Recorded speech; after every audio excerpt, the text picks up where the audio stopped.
건으로 3년 반 새 221% 늘었습니다. 은행별로 비대면 대출 잔액이 가장 많은 곳은 인터넷 은행인 카카오뱅크 23조 1억여 원이었습니다. 영남과 충청, 강원, 경기 동부 지역은 오늘 오후까지 비가 내리겠습니다. 영남 지역은 5에서 최고 50mm의 비가 오겠고 충청과 강원, 경기 동부 지역은 5mm가량의 비가 내리겠습니다. 오늘 밤에 수도권과 강원 영서에서 비가 다시 시작돼 내일 아침까지 충청과 전북, 전남까지 확대되겠습니다. 서울지방 현재 기온은 25도입니다. 아나운서 정세진이었습니다. KBS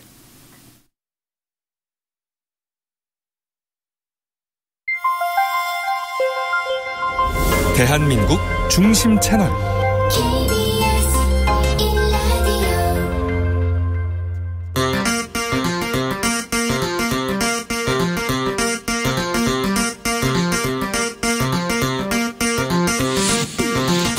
주진우 라이브.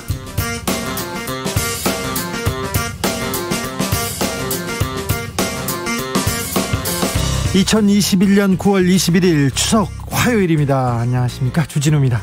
문재인 대통령과 그룹 BTS가 유엔 무대에 나란히 섰습니다. 취임 후 5년 연속 유엔 총회에 참석한 문 대통령은 코로나 시대 포용과 상생을 강조했습니다. 내일 새벽에는 문 대통령의 기조연설도 있습니다. 남북한 유엔 가입 30주년을 맞았는데요. 남북 그리고 북미 관계에 대해서 던질 메시지 주목됩니다. BTS는 전 세계 청년들을 향해서 희망의 메시지와 춤을 전했는데요. 오늘 BTS가 참석한 SDG 모먼트, 어떤 행사인지 김은지 기자와 함께 자세히 알아보겠습니다. 전국 민심이 뒤섞이는 분기점, 추석을 맞았습니다. 올해 추석은 차기 대선을 앞둔 추석이라 정치권에서 추석 민심 촉각을 곤두세우고 있는데요. 누가 대통령이 될 것인가? 이 질문에 민심은 어떤 대답을 했을까요? 추석 특집 민심연구에서 분석해봅니다.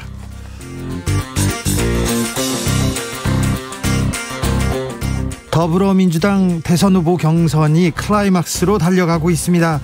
지금까지는 이재명 지사가 과반 득표를 얻었는데요. 이제 경선의 가장 큰 관문인 호남 경선을 앞두고 있습니다. 과연 대장동 의혹은 어떤 변수가 될까요? 그리고 민주당의 텃밭 호남은 누구를 선택할까요? 호남의 승부수, 이재명, 이낙연 캠프의 선대위원장 각각 들어보겠습니다. 나비처럼 날아 벌처럼 쏜다. 여기는 주진우 라이브입니다.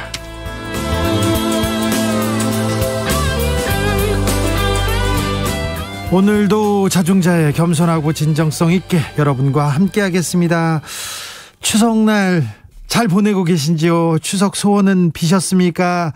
달 보고 비셨죠? 비 와서 뭐 못 봤어요, 이런 분도 있는데 여러분의 올해 추석 소원, 달 보고 못 빌었으면 주진우 라이브에 띄워주십시오. 저희가 대신 또 빌어드리겠습니다. 일 때문에, 코로나 때문에 고향 못 가신 분들 계시죠? 그리고 아직 일하고 있어요, 그런 분들 있죠?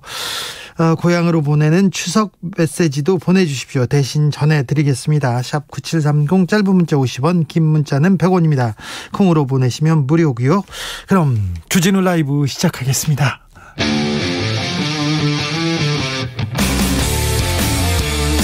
탐사보도 외길 인생 20년. 주 기자가 제일 싫어하는 것은?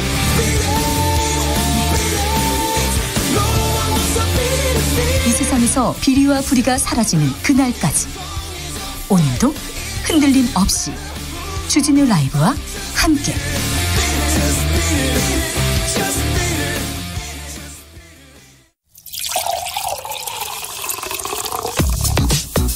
진짜 중요한 뉴스만 쭉 뽑아냈습니다. 주 라이브가 뽑은 오늘의 뉴스 주스. 정상근 기자, 어서 오세요. 안녕하십니까. 네, 추석인데 뭐 드셨어요? 추석인데 밥 먹었지요. 밥만 먹었어. 그냥 무슨 반찬요? 반찬 뭐 고기도 먹고요. 네, 고기 또. 네. 고기도 먹고 뭐 다른 고기도 먹고 뭐 그랬습니다. 네, 고기도 먹고 다른 고기도 먹고. 네. 송편은요? 송편도 먹었죠. 아이고, 잘했네요. 코로나 확진자는 안 주네요. 네, 그렇습니다. 상당히 많습니다. 오늘 코로나19 신규 확진자 수가 1,729명이 나왔습니다. 어제보다 125명이나 늘었고요. 또 지난주 화요일과 비교하면 230여 명 정도나 많습니다. 휴일인데 추석인데 많습니다. 네, 또 화요일 발표된 확진자 기준으로는 가장 많은 수이기도 하고요. 또 지금 지난 금요일부터 나흘째 요일별 최다 확진자 수를 갱신하고 있습니다. 추석 연휴가 끝나면 그러면 최다 확진자가 나올 가능성이 또 있네요. 네, 굉장히 우려스러운 상황인데요. 이 수도권 확진자가 75% 전으로 계속 이어지고 있는데 이 서울 중구의 한 병원, 경기도 부천시의 한 대학병원 등에서 이 병원에서 확진자가 이어지고 있고 시장에서 또 많이 나왔더라고요. 네, 서울 중부시장에서 100명 넘는 확진자가 나왔고 이 송파구 가락 농수산물시장에서는 370명 가까운 확진자가 나왔습니다. 이 대구 서구의 목욕탕에서도 90여 명, 이 경북 구미시 체육단체 관련해서도 100여 명의 확진자가 나왔습니다. 0125님께서 올해가 가기 전에 요양원 계신 할머니 면회 가고 싶어요. 할머니가 고령이시라 백신을 못 맞으셔가지고 창문 사이로 만나야 하거든요. 얘기합니다. 이렇게 가족을 만나지 못하는 분들이 많습니다. 빨리 코로나 수를 좀 줄여야 됩니다. 백신 빨리빨리 맞고 줄여야 됩니다. 조금 더 긴장하셔야 됩니다. 문재인 대통령이 지금 유엔에 가 있죠? 기조연설을 했다고요? 네, 전 세계적인 지속가능 발전 목표를 수립하고 점검하는 SDG 모먼트라는 행사가 유엔에서 열리고 있습니다. 현지 시간으로 20일 오후 개막을 했는데 이날 회의에서 이 세계 정상 중 우리 문재인 대통령만 초청을 받아서 참석했고요. 예. 문재인 대통령이 기조연설을 했습니다.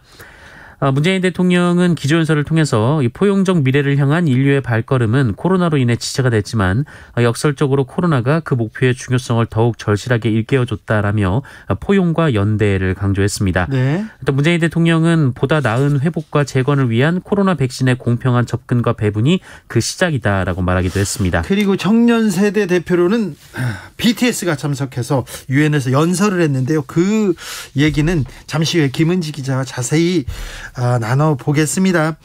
구테르스 유엔 사무총장도 만났어요? 네, 현지 시간으로 20일 오후 뉴욕 유엔 사무국에서 안토니오 구테르스 유엔 사무총장을 만났습니다. 문재인 대통령은 이 자리에서 한반도의 완전한 비핵화, 항구적 평화 정착을 위한 유엔의 지속적인 협조와 성원을 당부했습니다. 문재인 대통령은 구테르스 총장이 한반도 비핵화와 평화 구축을 위한 우리 정부의 노력을 지지해온 데 대해서 감사를 전했고요. 구테르스 총장은 남북한 동시 유엔 가입 30주년을 맞는 올해가 새로운 전기가 되길 바란다라고 말했습니다. 이렇게 중요한 얘기만 한 것도 아니고 또 구테르스 유엔 사무총장이 BTS는 꼭 와야 된다면서 BTS 팬이라고 몇 번 전했다고 합니다. 네. 문재인 대통령 보리스 존슨 영국 총리와 정상회담을 갖기도 했습니다. 네, 유엔 총회 참석을 계기로 두 정상이 정상회담을 했습니다. 회담은 영국 측의 요청으로 이루어졌고요. 100일 만에 영국 총리와 문재인 대통령이 다시 만났습니다. 네. 두 정상은 코로나19와 기후변화 문제를 논의했고요. 또 코로나19 영향으로 위축됐던 양국의 교역과 투자가 올해 빠르게 재개되고 있다는 점을 높게 평가했습니다. 아울러 문재인 대통령은 한반도 정세 및 우리의 한반도 비핵화 노력에 대해서 설명하고 북한의 연속된 미사일 발사에 대해 우려했고요. 이에 대해 존슨 총리는 한반도 평화 프로세스에 대한 영국의 지지를 재확인했습니다. 슬로베니아 대통령도 만났습니다. 네, 보르트 파호르 이 슬로베니아 대통령과도 정상회담을 했습니다. 두 번째 정상회담이었는데요. 역시 이번 회담도 슬로베니아 측의 요청으로 이루어졌습니다. 문재인 대통령은 슬로베니아가 추진 중인 신규 원전 건설 사업과 원전 1호기 설비 개선 사업에 한국 기업이 참여해서 양국의 원전 협력이 확대되기를 기대한다라고 밝혔고요. 예. 이 슬로베니아 대통령은 이 슬로베니아가 유럽 진출을 희망하는 국가의 열린 항구가 될 것이다라고 화답했습니다. 홍영표님께서 추석날 수고 많습니다. 정치 상황이 너무 복잡하게 돌아가서 여기저기 방송 듣고 있는데 보는데 감이 안 잡혀요. 주진우 라이브 기다려서 집에서 편안하게 듣고 있습니다. 홍영표님 잠시 후에 홍영표 더불어민주당 이낙연 캠프 선대위원장하고 전화하는데 그 홍영표님이 맞는지 잘 모르겠네요. 흔한 이름은 아닌데 물어봐야 되겠습니다. 알겠습니다. 아무튼 주진우 라이브 7시까지 같이 해주십시오. 자, 정치권에서는 오늘도 화천대유 이게 논란 이어지네요. 네, 민주당 이재명 경기도지사가 오늘 자신의 SNS에 온갖 왜곡과 음해, 흑색 선전을 해치고 이재명이 어떤 삶을 살아왔는지 살펴봐달라라고 호소했습니다. 이재명 지사는 제3문 기득권과 끝없는 투쟁이었다라면서 이 두려움 때문에 할 일을 피하지 않았고 불의와 타협하지 않았고 돈과 명예 온갖 유혹에 넘어가지 않았다라고 주장했습니다. 네. 그리고 이낙연 후보에 대해서 보수 언론과 부패 야당의 허위 주장에 부안해동해 동지를 공격하는 참모들을 자제시켜달라라면서 이 투자 수익률에 대한 명백한 곡해와 이 보수 언론 편승 주장에 대해 공식 사과가 어려우면 유감 표명이라도 해달라라고 말했습니다. 그랬더니요. 이낙연 후보 측에서 뭐라고 합니까? 네, 이재명 후보 주장 외에도 그 이재명 후보 캠프의 민영배 의원이 이 이낙연 후보를 나쁜 후보가 되는 거 아닌지 걱정이다 이렇게 얘기를 한 바 있는데요. 이에 이낙연 캠프 수석 대변인인 오영훈 의원은 이낙연 후보는 많은 국민이 궁금해하고 민주당 당원들이 걱정하는 현실을 전하면서 해명하라고 권유했다라며 이재명 후보 측은 야당과 보수 언론의 주장이 편승했다고 나쁜 후보라고 하다니 이 신박한 논리다라고 주장했습니다. 아무튼 이재명 이낙연 이 명락대전 호남 대격돌을 앞두고 있습니다. 그래서 캠프의 자세한 상황은 저희가 2부에서 선대위원장들 직접 얘기 들어보겠습니다. 윤석열 후보는 문재인 대통령의 아들을 꺼내들었어요. 무슨 얘기죠? 네, 문재인 대통령의 아들 문준용 씨가 지난해 강원도 양구군청이 지원하는 미술관 사업에 본인 작품을 전시하며 7천만 원의 예산을 받은 사실이 알려졌습니다. 이번에도 곽상도 의원을 통해서 문제가 제기됐는데요. 또 곽상도 의원은 자기 아들 문제가 나오니까 또 문재인 대통령 아들 얘기 또 꺼냈네요. 네, 이 문준용 씨는 지난해 5월 문을 연 그 양구 박수근 어린이 미술관에 숨은 그림 찾기라는 작품을 전시했는데 작품 예산은 인건비와 재료비로 대부분 쓰였습니다. 그런데 그 전시회에서 전시를 했어요. 인건비, 재료비 받았어요. 네. 뭐가 문제라는 거죠? 윤석열 전 검찰총장 측이 그 양구군의 재정 자립도가 8.1%로 전국 최하위 수준인데 양구군은 10억 원의 금액을 특정 단체와 수의 계약을 맺었고 이 중에 7천만 원이 문준용 씨에게 배정됐다 이렇게 주장했습니다. 그럼 지금 양구군이 굉장히 재정 자립도가 그래요. 좀 낮은 지자체인데 문화예술계 예산을 쓴 거면 안 되나 쓰면 안 되나요? 이게 뭐가 또 문제 제기하는 이유가 있어야 될 거 아닙니까? 네, 이 문준용 씨가 이 미디어 아트계에서 세계적인 예술인이 맞다면 왜 세금으로 지원을 받는 것인가라고 주장을 했습니다. 문준용 씨는 어제 이 곽상도 의원 측의 문제 제기에 대통령 가족을 정치에 이용하지 말라라고 호소한 바 있습니다. 그렇습니까? 세계적인 예술가도 세계적이지 않은 예술가도 어디에서 전시를 하거나 행사를 하면 돈을 받는데요. 이 부분 가지고 뭐가 문제인지 조금 더 구체적인 논리를 좀 제공하는 게 맞는 것 같은데 곽상도 의원이 계속해서 문재인 대통령 아들 준용 씨 얘기를 공격하고 있습니다. 공격하고 있는데 그 전까지는 무슨 얘기를 하는지 몰랐거든요. 아직까지도 좀 이해가 좀 안 되는데요. 또 좀 지켜보겠습니다. 무연고 사망자가 점점 늘고 있다고요? 네, 이 최근 3년간 가족 등 연고자 없이 쓸쓸한 마지막을 맞는 이른바 무연고 사망자가 50% 이상 늘어난 것으로 나타났습니다. 2017년에는 2,008명이었는데요. 지난해에는 3,052명으로 크게 늘었습니다. 무연고 사망자란 가족 등 연고자가 없거나 또 찾지 못한 경우, 연고자가 있더라도 시신 인수를 거부하거나 기피하는 경우인데요. 고독사로 추정되는 그런 사망이 늘고 있다는 거죠? 네, 대체로 고독사로 추정이 되고 있습니다. 네. 연령대별로는 40대 미만의 청년 고독사가 63명에서 102명으로 62%나 늘어났고 청년 고독사가 이렇게 많아요? 네, 이 노년층 고독사의 증가세도 계속돼서 60에서 64세가 74.7%가 늘어났고 65에서 69세, 70세 이상도 60% 이상 고독사가 크게 늘었습니다. 네. 또 성별로 보면 남성이 2,285명으로 649명의 여성에 비해서 3.5배나 많았습니다. 노인의 고독사, 노인들의 빈곤 그리고 청년들의 빈곤 이 부분에 대해서는 우리 사회가 점점 더 많은 좀 노력을 해야 됩니다. 사회 안전망을 좀 촘촘히 해야 될 텐데 걱정입니다. 이 문제에 대해서는 저희가 좀 시간을 갖고 좀 심도 있게 얘기를 나눠보겠습니다. 육군 준장이면 별인데요. 별이 노래방에 여자가 있어야 한다 이런 얘기를 했다고요? 네, 육군 준장 A씨가 성희롱적인 발언을 했다는 이유로 보직 해임된 바 있는데 네. 이후 징계 처분 취소 소송을 냈지만 소송에서도 패소했습니다. A씨는 하급자들에게 성희롱적 발언을 하고 부사관을 무시하는 등 부적절한 발언을 한 것으로 전해지는데요. 예? 노래방에 여자와 술 없이 무슨 재미로 가냐라거나 마스크하고 뽀뽀하던데 너도 그러느냐 등의 질문을 하고 또 자격증이 없는 부사관에게 무자격자라고 말한 것으로 조사가 됐습니다. 이 A씨가 소속된 군사안보 지원사령부는 감찰을 거쳐서 국방부에 징계 처분을 의뢰했고 이후 A씨를 보직해임했습니다. 그리고 국방부는 이 A씨의 소속을 변경하고 감봉 1개월의 징계를 내렸습니다. 예.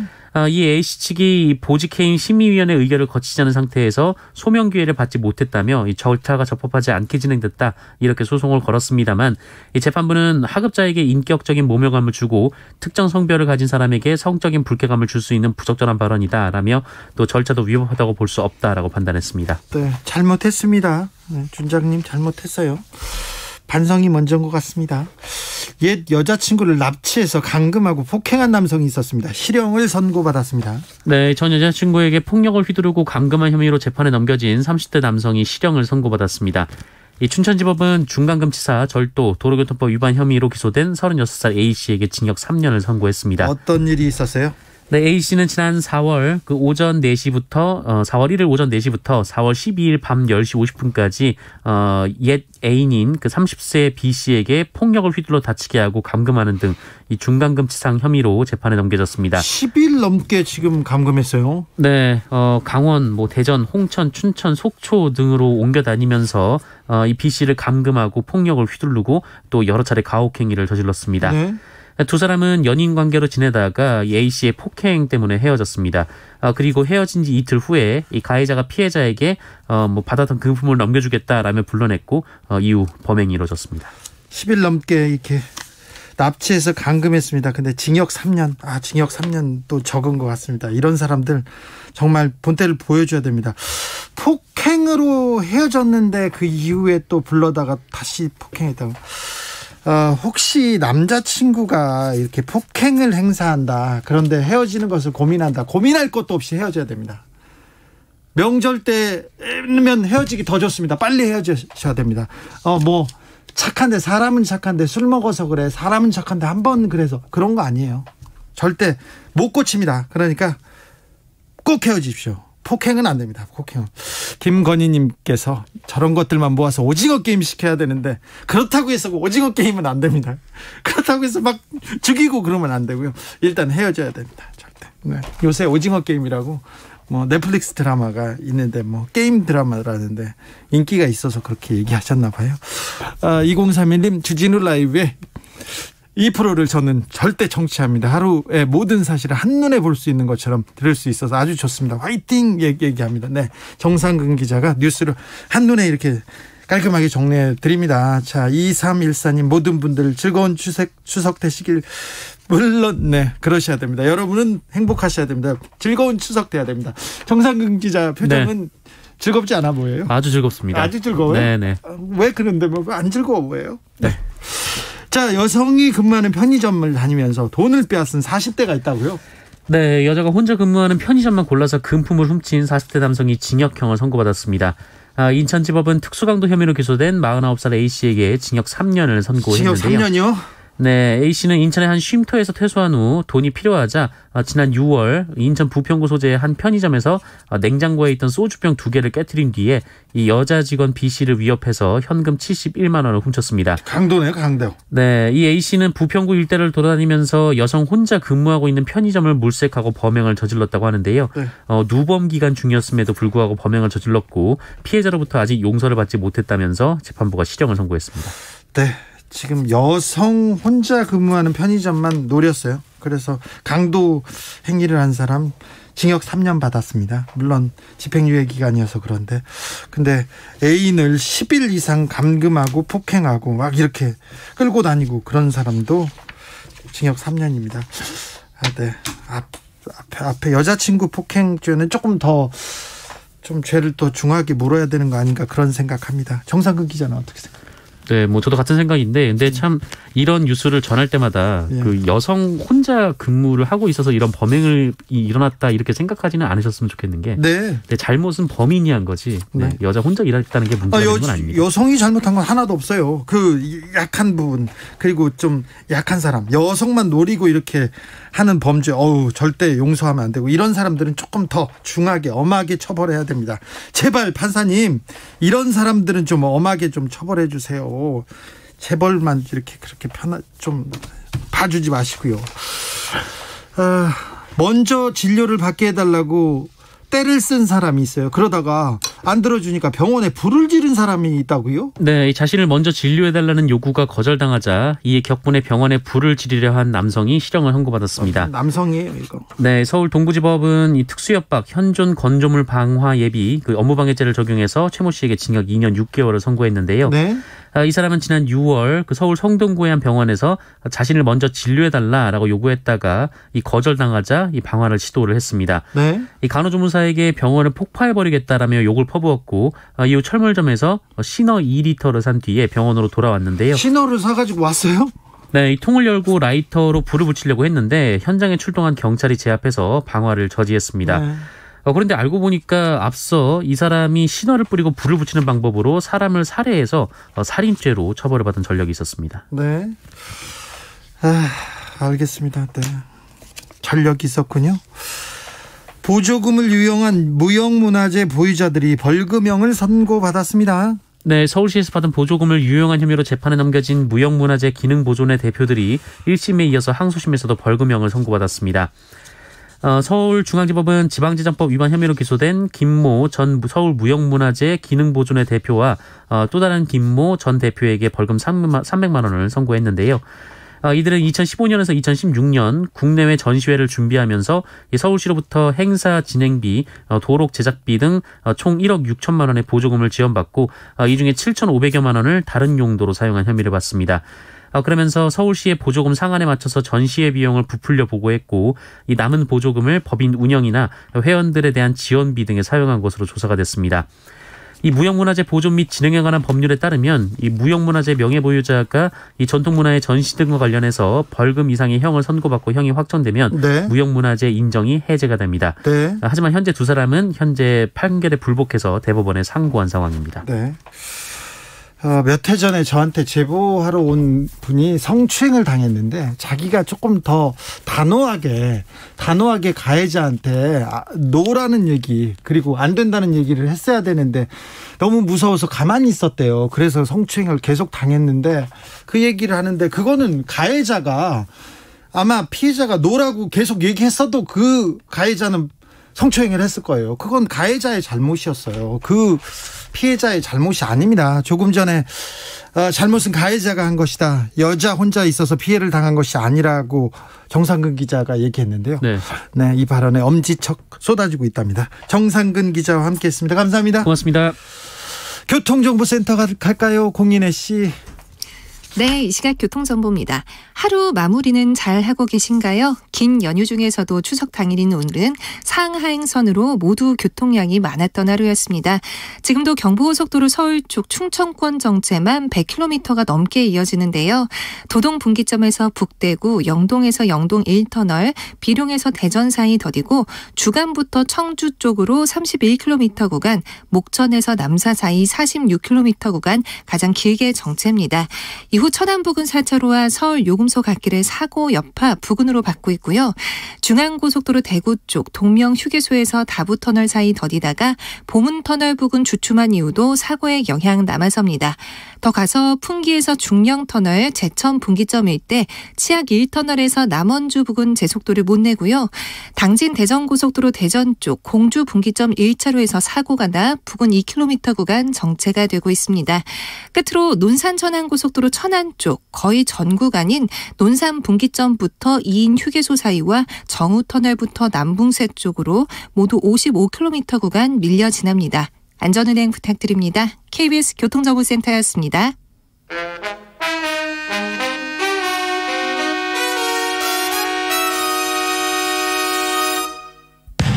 주진우 라이브 돌발 퀴즈. 오늘의 돌발 퀴즈는 객관식입니다. 문제를 잘 듣고 보기와 정답을 정확히 적어 보내주세요. 문재인 대통령과 함께 미국 뉴욕을 방문하고 있는 김정숙 여사가 방탄소년단과 함께 미국의 이 미술관을 찾았습니다. 김 여사는 방탄소년단 그리고 황희 문화체육관광부 장관 등과 함께 이 미술관 한국실에서 금동방가사유상 다랑아리 등을 관람했는데요. 1870년 뉴욕시에 설립된 미국 최대 규모의 미술관으로 세계 3대 미술관으로 꼽히는 이 미술관의 이름은 무엇일까요?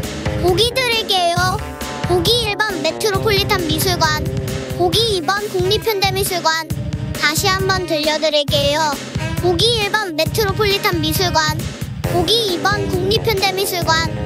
샵9730 짧은 문자 50원, 긴 문자는 100원입니다. 지금부터 정답 보내주시는 분들 중 추첨을 통해 햄버거 쿠폰 드리겠습니다.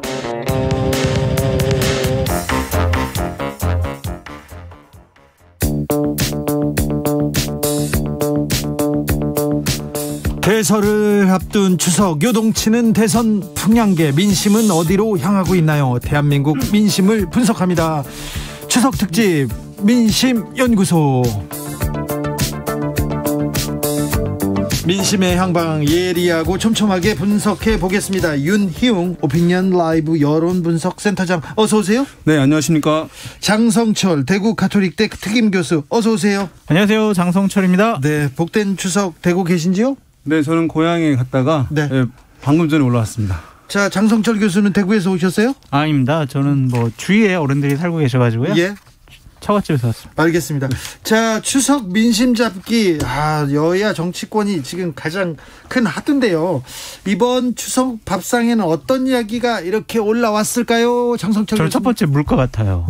물가가 너무 비싸졌더라고요. 네. 상상을 초월할 정도로 비싸졌고, 또한 그거와 더불어서 재난지원금. 네. 그 재난지원금으로 이제 여러 가지 예. 물건을 사셨다라는 분도 있고, 또 이게 누가 될까라는 궁금증을 많이 얘기하시는 것 같아요. 민주당 같은 경우는 이재명이 될까, 이낙연이 될까, 국민의힘 같은 경우에는 윤석열이 될까, 홍준표가 될까 궁금하다, 이런 얘기를 많이 나누신 것 같습니다. 네, 코로나19 얘기가 가장 많았던 것 같고요. 예. 그래서 이제 백신 접종이 좀 원활하게 이루어져서 이제 가족들의 모임이 제한되는 명절은 이번으로 이제 마지막이 됐으면 좋겠다라고 하는 게 많았고, 사실 이제 정치 얘기들 많이 한다고는 하는데 사실 요즘 분위기상에서는 과거에 비해서는 어르신들이 정보를 더 많이 갖고 있어가지고 네. 자녀들한테 정치 얘기를 잘 안 물어보시는 네. 것 같아요. 그렇죠. 네. 자, 그런데 추석이면 여론 풍향계 돌아갑니다. 그러면서 여론조사 결과가 나오는데, 어떤 조사에서는 1위 이재명, 압도적 1위 치고 나간다 이렇게 하고, 어떤 조사에서는 윤석열 1위, 이재명과 격차 벌려 이렇게 나오는데, 너무 널뛰기를 하는데 이거 어떻게 봐야 됩니까? 너무 이제 심각하죠, 사실은. 네. 여론조사가 제대로 여론을 보여주고 있냐라고 한 이제 의문을 이제 사람들 많이 갖게 하고 있는 상황인데요. 지금 이제 여론조사 결과가 큰 차이가 나는 것은 이제 조사 방식 때문에 차이가 나는 것인데요. ARS 조사 방식으로 실시되는 조사들이 있고, 그 다음에 또 한 가지는 사람 면접원이 하는 조사 결과들이 있습니다. 그런데 ARS 조사는 이제 우리가 마케팅 조사 많이 오지만은 오면 많이 끊어버릴 수가 있어요. 굉장히 그 분야에 관심이 있으신 분들이 마지막까지 응답을 하기 때문에 ARS 조사로 실시된 조사의 결과는 정치 분야에 매우 관심이 높은 사람들의 결과다라고 보시면 좋을 것 같아요. 지금 여론조사 전문가들 다 그 얘기하는데, 선타장님, 네. 솔직히 말해서 예. 어떤 특정 언론에서는 좀 너무 이상한 조사가 계속 나온다. 특정 언론이 어디예요? 특정 언론, 아주 보수적인 매체. 그리고 어떤 또 매체는 또 다른 얘기가 나오는데, 그 좀 의심이 갈 만한 매체가 생각되잖아. 장 교수님도 그러시잖아요. 좀 장난치는 거 아닙니까? 그래서 이제 사실을 보게 되면 ARS 조사로 실시돼서 나온 결과들이 대체로 보수적 경향이 좀 더 높은 특성을 보이긴 해요. 네. 실제로. 그런데 여기서 훨씬 더 약간 그 어떤 특정 정치 색채가 강화될 수 있는 방법론들이 있는데, 무엇이냐 하면 집전화 비중을 매우 높이는 것입니다. 요즘에 집전화로도 해요, 이런 조사를? 예, 어떤 조사 결과들 자세히 보시게 되면 이른바 유선 비율이 10%를 넘어서 20% 그 이상 훨씬 되는 경우들이 있거든요.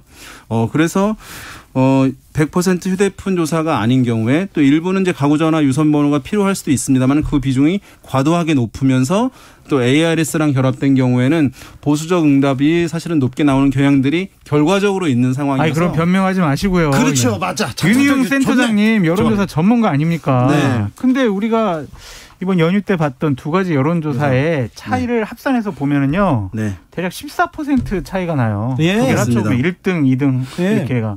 이거에서 진짜 해명 좀 해주세요. 저도 궁금해요. 이거 뭐 ARS 때나 휴대폰 조사다 이렇게 얘기하는 거 좀 무책임한 것 같아요. 너무 무책임하세요. 어떤 매체에서 이거 그 여론조사를 보고 여론이 이렇게 가는구나, 민심의 향배가 어떻게 가는구나, 그걸 보는데 이걸 그 여론조사 나온 걸 가지고 또 이용하지 않습니까? 그렇죠. 네. 한숨 쉬지 마시고. 일단 제가 한 건 아니라는 말씀을 드리고. 예. 그래서 근데 이 두 여론조사에 공통점이 있더라고요. 그러니까 범보수 후보 중에 누구를 하면은 홍준표 후보가 1등 나왔고요. 범진보 후보 중에는 누구를 하면은 이재명 지사가 나왔더라고요. 두 조사 똑같이. 아, 그래요? 네, 요것만 공통점이고. 자, 그러면 추세를 보자고요. 네. 추세를 보자고요. 자, 그러면 아니, 네. 그 야권에서 윤석열이냐 홍준표냐. 네. 홍준표의 존재감 그리고 상승세가 무섭게 치고 올라오다가 네. 그런데 추석 밥상 민심에서는 또 윤석열의 이름이 더 나오는 것도 같아요. 요새 추세를 어떻게 보십니까? 그러니까 1등 후보가 윤석열 후보이기 때문에 네. 윤석열 후보에 대한 관심이 좀 집중된 것 같고 네. 추석 연휴 들어가기 직전에 이제 방송됐던 예능 방송을 보고 많은 분들이 와, 윤석열 다시 봤다. 무서운 뿔 달린 이런 검사였는 줄 알았는데 되게 예능감이 풍부한 아주 재밌는 분이다. 호감도가 상당히 높아졌다라는 생각이 들고요. 홍준표 후보 같은 경우에는 1차 TV 토론 때 조국 수홍 해가지고 조국을 수호하는 사람이야. 이런 식으로 보수 유권자들과 지지자들이 좀 분노해하는 지점에 대해서 영린을 좀 툭 하고 건드렸다. 그런 부분에 있어서 조금 홍준표 후보가 치고 올라가다가 멈칫하고 있는 상황이다라고 보여집니다. 윤희영 센터장님. 대선 구도는 사실은 이제 많은 관심들을 보이긴 하는데요. 쉽게 잘 변하지 않는 특성을 가지고 있어요. 예. 왜냐하면 우리가 간과되는 것이 있는데 여론조사에 이제 이 대선 주자들의 지지율의 합이 100%로 고정되어 있다는 게 매우 중요하거든요. 네. 왜냐하면 이 얘기는 무슨 얘기냐 하면 경쟁이 치열해지고 대선이 가까우면 가까울수록 사람들이 많아지고 하면 100%에서 120%, 130%, 150% 올라간다면 아무 문제가 없어요. 그럼 열심히 선거운동하는 주자들은 지지율이 올라가게 돼 있어요. 그렇지만 100으로 고정되어 있다는 것은 유력 주자들, 지지층을 좀 폭넓게 가지고 있는 유력 주자들이 버티고 있는 한 다른 군소 주자들이나 새로운 주자들의 부상은 사실상 어렵다는 것이거든요. 네. 그래서 지금 야권에서는 이제 윤석열 후보, 여권에서는 이재명 후보가 가장 이제 많은 지지층을 폭넓게 보유하고 있는 상황이거든요. 그러면 이 사람들의 지지층을 빼버리게 되면 거기다가 한 20%는 응답을 안 하는 후보들이 그 사람들이에요. 그렇게 되면 실질적으로 남아있는 여권과 야권에 있는 유효한 지지층 표가 얼마 없거든요. 그런 상황에서 큰 구도 변화는 원래 나타나기 힘든 상황이다라고 볼 수 있겠고요. 네. 방금 말씀하신 이제 홍준표 후보의 부상 같은 경우에는 홍준표 후보는 역선택 얘기를 많이 했잖아요. 예. 근데 실제로 역선택은 없어요. 본질적인 역선택은 뭐냐 하면 의도적이고 전략적이고 집단적으로 거짓으로 응답하는 것을 역선택이라고 하는데 실제로 사람들 그렇게 전략적이지 않거든요. 솔직하게 얘기하는데 다만 그것이 윤석열 후보보다 민주당 지지층에게는 홍준표 후보가 덜 미운 거예요. 그러다 보니까 그냥 솔직하게 응답을 했을 뿐이거든요. 민주당 지지층들이 홍준표 후보라고. 그래서 결과로는 역선택적 결과일 뿐인 거지 의도하고 전략적인 거짓말이 가미된 역선택은 이제 아니다. 근데 다만 홍준표 후보는 국민의힘 지지층을 더 확보를 해야 되는 그런 상황이었는데 과제가 있던 상황인데 우리 장 소장님 말씀하신 대로 지금 지지층의 영린을 건드리는 바람에 그것이 탄력을 추가적으로 얼마나 더 얻을 수 있을지 궁금한 상황이 되고 말을 있습니다. 바꿨잖아요. 네. 장성철 교수님. 네. 대구의 민심은 누구한테가 있습니까? 제가 지난주 금요일 날 다녀왔는데 한 10분 정도를 만났어요. 네. 이쪽 관계된 분들 만났더니 한 달 전에와 말이 달라졌어요. 아, 그래요? 한 달 전에는 거의 대부분 윤석열 후보지 뭐 윤석열밖에 더 있겠어 이런 식의 얘기를 했거든요. 네. 근데 지금 와서는 10분 모두 다 윤석열 후보 이게 뭔가 의혹이 계속 나와서 본선 가서 괜찮을까라는 생각과 홍준표 후보 시원시원하게 말 잘하고 뭐 재미도 있대 관심이 가네 홍준표도 한번 지켜봐야 되겠네라는 식으로 좀 바뀌었더라고요. 네, 대구에서도 저도 깜짝 놀랐어요. 예. 근데 그것이 현재 여론조사상에 아직 반영이 안 됐지만 만약에 윤석열 후보에 대해서 어떠한 좀 검증의 칼날이 좀 더 날카롭게 나오면 보수 유권자들이 이거 정권 교체해야 되는데 이거 본선에 가서 위험한 거 아니야? 이런 생각 갖게 되면은 지지율이 좀 떨어질 수도 있을 것 같다. 윤희영 센터장님 그러면 홍준표 후보가 상승세가 맞는데 지금 TV 토론에서 삐끗 그리고 예능으로 조금 윤석열 후보가 이미지 상승해서 지금 잠깐 조금 눌러놓고 있는 상황으로 보면 됩니까? 네, 그렇습니다. 다만 변화 가능성들은 일정 부분 있는 구조를 갖추고는 있어요. 그래요? 왜냐하면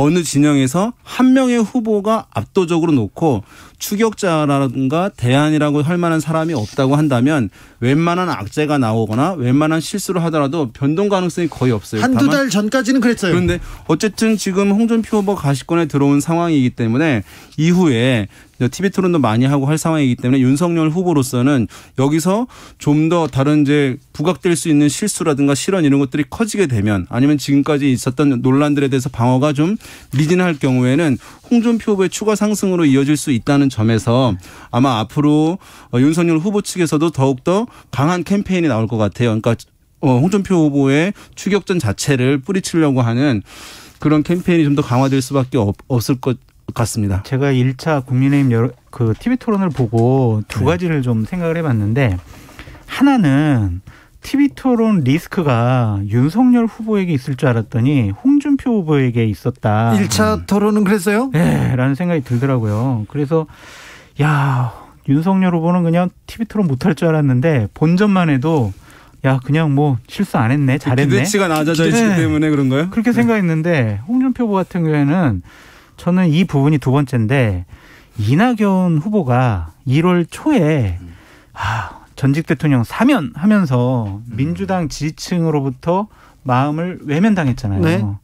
이 조국 너무 과잉 수사였어. 이 말이 홍준표 후보에게는 이낙연 후보에게 얘기했던 그 사면론에 같은 영향을 끼치지 않을까라는 생각이 있어요. 근데 좀 연휴 지나면서 홍준표 후보가 재빠르게 좀 수습하는 국면이라서 그때만큼은 타격이 없을 것 같은데 요거를 치고 올라갈 만한 다른 이슈를 제대로 던져야 된다. 그래서 대장동에 엊그저께 가서 좀 기자회견도 하고 그런 것 같습니다. 자, 추석 연휴가 끝나고 바로 2차 토론회가 있는데 두 후보들 어떤 전략으로 나올까요? 제가 봤을 때는 윤석열 후보는 실수만 하지 말자. 네. 그리고 유승민, 홍준표 후보에게 질문하지 말자. 네, 계속 아웃복싱 밖으로 돌더라고요. 다른 후보들에게 질문하고 다른 후보들의 존재감을 좀 키워주자라는 생각일 것이고 홍준표 후보는 유승민 후보랑 마찬가지로 윤석열 후보에게 집중적인 공격을 가할 거예요. 그걸 얼마나 윤석열 후보가 잘 커버할 수 있느냐. 관전 포인트입니다. 그러니까 홍준표 후보의 캠페인이 주목되는 상황인데 뭐냐 하면 아까 말씀드린 대로 홍준표 후보는 국민의힘 지지층들, 충성 당원들의 지지를 확보하는 게 제일 과제예요. 여기서 그것을 확보하게 되면 이후에 추가적인 상승이 가능한 상황이고 만약에 여기서 국민의힘 지지층에서의 지지율을 추가적으로 확보하지 못하게 된다면 상당히 이제 추격전 자체가 실패할 수도 있는 그런 상황이어서 아마도 제가 봤을 때는 국민의힘이라고 하는 정당과 자신과의 일치되는 모습들, 조화되는 모습들, 진정한 자기가 당권 주자라고 하는 그 당의 정체성을 살려오는 인물이라는 점을 윤석열 후보 측과 대비해서 하는 캠페인, 저는 그걸 많이 하지 않을까 생각됩니다. 근데 제가 봤을 때 홍준표 후보가 1차 때 실패한 이유 중에 하나가 윤석열 당신은 말이야 보수를 괴멸시키는 그러한 수사를 했던 사람이야, 박근혜를 기소했던 사람이야, 이런 식의 공격을 했거든요. 그거 알면서 보수층에 있는 지지자들이 윤석열 후보를 지지하는 거거든요. 그렇다면은 홍준표 후보는 윤석열 후보를 공격할 때 당신은 정권 교체를 할 수 없는 사람이야. 당신은 대통령감이 아니야. 이 나라를 다스릴 비전이 없는 사람이야. 이 부분에 대해 본격적인 검증을 해야지 과거의 여러 가지 행동들에 대해서 검증한다라는 것은 이미 낡은 이슈가 돼버렸다라고 말씀드립니다. 유승민 후보는 그쪽으로 좀 두들겼죠. 네. 자, 그러면 국민의힘의 다크호스는 누가 될 것인가? 다크호스요? 예, 빅3는 정해졌다고 볼 수도 있어요. 빅3라고 할 수는 없습니다만 뭐 유승민 후보까지 3강은 좀 정해졌다고 보고요. 그리고는 잔인한 질문이신데 한 명은 누가 들어요? 네, 제가 봤을 때는 최재형 후보가 좀 가능성이 있지 않을까라는 생각이 듭니다. 왜냐하면 어쨌든 여론조사상 좀 앞서는 여론조사가 많이 나왔고 또 하나는 지금 버렸잖아요. 네. 나 캠프 해체, 나 그냥 민심 속으로 들어갈 거야, 이런 식의 배수의 진을 쳤거든요. 이 부분에 대해서 국민들이 좀 인정해 주시지 않을까라는 생각이 듭니다. 하태경은요? 네, 하태경 후보도 계속 캠페인 이제 강하게 하고 있는 상황이어서 좀 뭐 부각될 수 있는 상황이어서 지금 사실은 전체적으로 보는 것이 70%의 여론조사와 30%의 이제 당원 의견들이 반영되는 것으로 이제 2차는 바뀌게 되는데 그런 상황에서 지금 아까 말씀하신 대로 윤석열 후보, 홍준표 후보, 유승민 후보는 지금 안정적이라고 할 수 있는데 한 자리를 놓고 이제 3명이 사실상 싸우고 있다고 보여야 되는데 하태경 후보, 최재형 후보, 원희룡 후보 이 3명 중에서 한 명이 될 텐데 차이가 아주 미묘할 것 같아요. 네네. 빅4는 누가 될 것인지 그것도 관심사입니다. 0523님께서 전남 곡성에서 서울 가는데요. 8시간째 가고 있습니다. 살려주세요. 집에 가고 싶습니다. 오늘 아침 소나기피해서 왔더니 서울 집에 갈 수 있을지 모르겠습니다. 저희처럼 오래 가는 분들 계시죠? 있겠죠? 우리 같이 가요. 이렇게 얘기하는데 네. 안전운전 하셔 조심히 오십시오. 네. 2335님께서 여론조사 안 하면 어떨까요? 문제가 될까요? 오히려 유권자들에게 좀 더 후보자에 대해서 공부를 할 기회를 주는 거 아닐까요? 이런 얘기를 합니다. 여론조사가 민주주의에 기여하느냐, 민주주의를 이제 해악을 주느냐라는 논쟁이 있는데요. 사실 민주주의 때문에 없어진 게 하나 있어요. 뭐요? 부정선거가 없었습니다. 왜냐하면 여론조사가 없었으면 결과를 아무도 예상할 수 없어서 결과가 이겁니다라고 하면 다 받아들일 수밖에 없는데 대략적인 결과를 여론조사 때문에 알게 된 거예요. 그래서 큰 틀의 부정과 조작이 있게 되면 국민들이 받아들이지 않고 저항을 할 수 있게 됐기 때문에 그런 면에서 어쨌든 필요한 측면들이 지금까지 여론조사 업계에 종사하고 계시는 윤희용 센터장님의 말이었습니다. 그럴까요? 민주당으로 가볼까요? 자, 화천대유 리스크 이거 이재명 후보한테 좀 타격을 줄까요? 타격을 줄 것 같아요. 왜냐하면 어제 발표된 여론조사를 보면은 이거 무슨 특혜야 이상해라고 판단하시는 분이 국민의 한 50% 넘으시더라고요. 그런 거 보면 의심으로 이재명 지사를 국민들이 바라보고 있다라는 것과 돈과 관련된 문제잖아요. 부동산과 관련된 문제잖아요. 이거는 국민들이 민감하게 반응할 수밖에 없어요. 그리고 그냥 산술적으로 7명이 5천만 원씩 넣었는데 개인당 600억에서 700억 가져갔어. 이거만큼 쉬운 게 없어요. 왜 이러한 일이 벌어졌을까? 그리고 그 사업 공고가 나오기 전에 일주일 전에 만들어진 화천대유라는 자산관리 행사가 갑작스럽게 시행사로 들어갔습니다. 이게 과연 어떤 특혜가 있는 것이 아니냐 그런 의구심으로 볼 수 있는 것들이 계속 나오고 있어요. 시행사가 원래 가져갈 거를 원래 더 많이 가져갈 것을 50%를 공영개발 그래서 시가 가져갔다. 그래서 이거는 잘된 공영개발이다 이렇게 얘기하고 있는데 근데 그건 두 가지 문제가 있어요. 그러니까 이재명 지사가 5,030억 정도를 성남시에서 회수했다라고 했는데 그거의 대부분이 2,700억이요. 제1공단 공원화 사업이에요. 근데 그 공원화 사업은 폐소를 해가지고 295억을 오히려 물어주게 생겼어요. 그러니까 이재명 지사의 환수는 공공개발이익 환수는 말이 안 되는 거고요. 배당금을 제대로 이익 구조를 짰어야 되는데 지분이 7%밖에 안 되는 화천대유와 SK증권이 이익의 대부분을 가져가 버렸어요. 우리나라 시행사업이 그렇게 진행되지 않습니다. 성남의 뜰이라는 7개 업체가 들어가 있는 것이 시행사 컨소시엄이지 화천대유도 자산관리 회사예요. 네. 그러니까 이것을 화천대유에 너무 집중적으로 이익을 몰아주지 않았느냐라는 의구심이 있는 겁니다. 자, 이 문제는 이재명 지사한테 영향이 어느 정도 미칠까요? 일단은 이제 여권 지지층 또는 이재명 지지층 같은 경우에는 지금까지 이제 이재명 후보와 연관되었다고 하는 것이 드러난 것이 아니기 때문에 부정적인 타격을 주는 것은 크지 않을 거라고 보여요. 다만 지금 여권과 관련된 부동산 이슈에 대해서 야권의 공세가 매우 이제 거세고 제가 봤을 때 대선 캠프인데 이 사안을 여권 측에서 또는 이재명 캠프 측에서 상당히 명쾌하게 반박을 해내지 못하면서 논란을 계속 이제 커지고 있는 그런 상황이기 때문에 제가 봤을 때는 추가적인 이재명 후보의 지금 경선이 진행되고 있는데 지지율이 쭉 올라갈 수 있는 그런 상황이었거든요. 그런 부분, 그 부분에서는 영향을 좀 받을 것 같아요. 그러니까 추가적인 하락으로 이어지지는 않을 것으로 보이나 경선 막바지로 갈수록 대세론에서 더 커지는 부분들이 있는데 그 부분에서 좀 제약될 수밖에 없는 측면들이 있어서 제가 봤을 때 이재명 캠프 측에서 이 사안에 대해서 국민들이 좀 이해하고 명쾌하게 클리어할 수 있는 좀 대응 그런 것들이 좀 아쉽다 이렇게 보고 있습니다. 두 분 다 지금 명확한 해명 그리고 명쾌한 답변이 필요하다 이렇게 계속 생각하시네요. 이재명 지사가 저는 해명에 자신 없어 하는 것이 아니냐라는 생각이 드는 이유가 뭐냐면 마지막에 조선일보는 민주당의 경선에서 빠지세요. 이 성남의 뜰, 대장동, 화천대유 이거 보도하지 마세요. 이런 식으로 접근했거든요.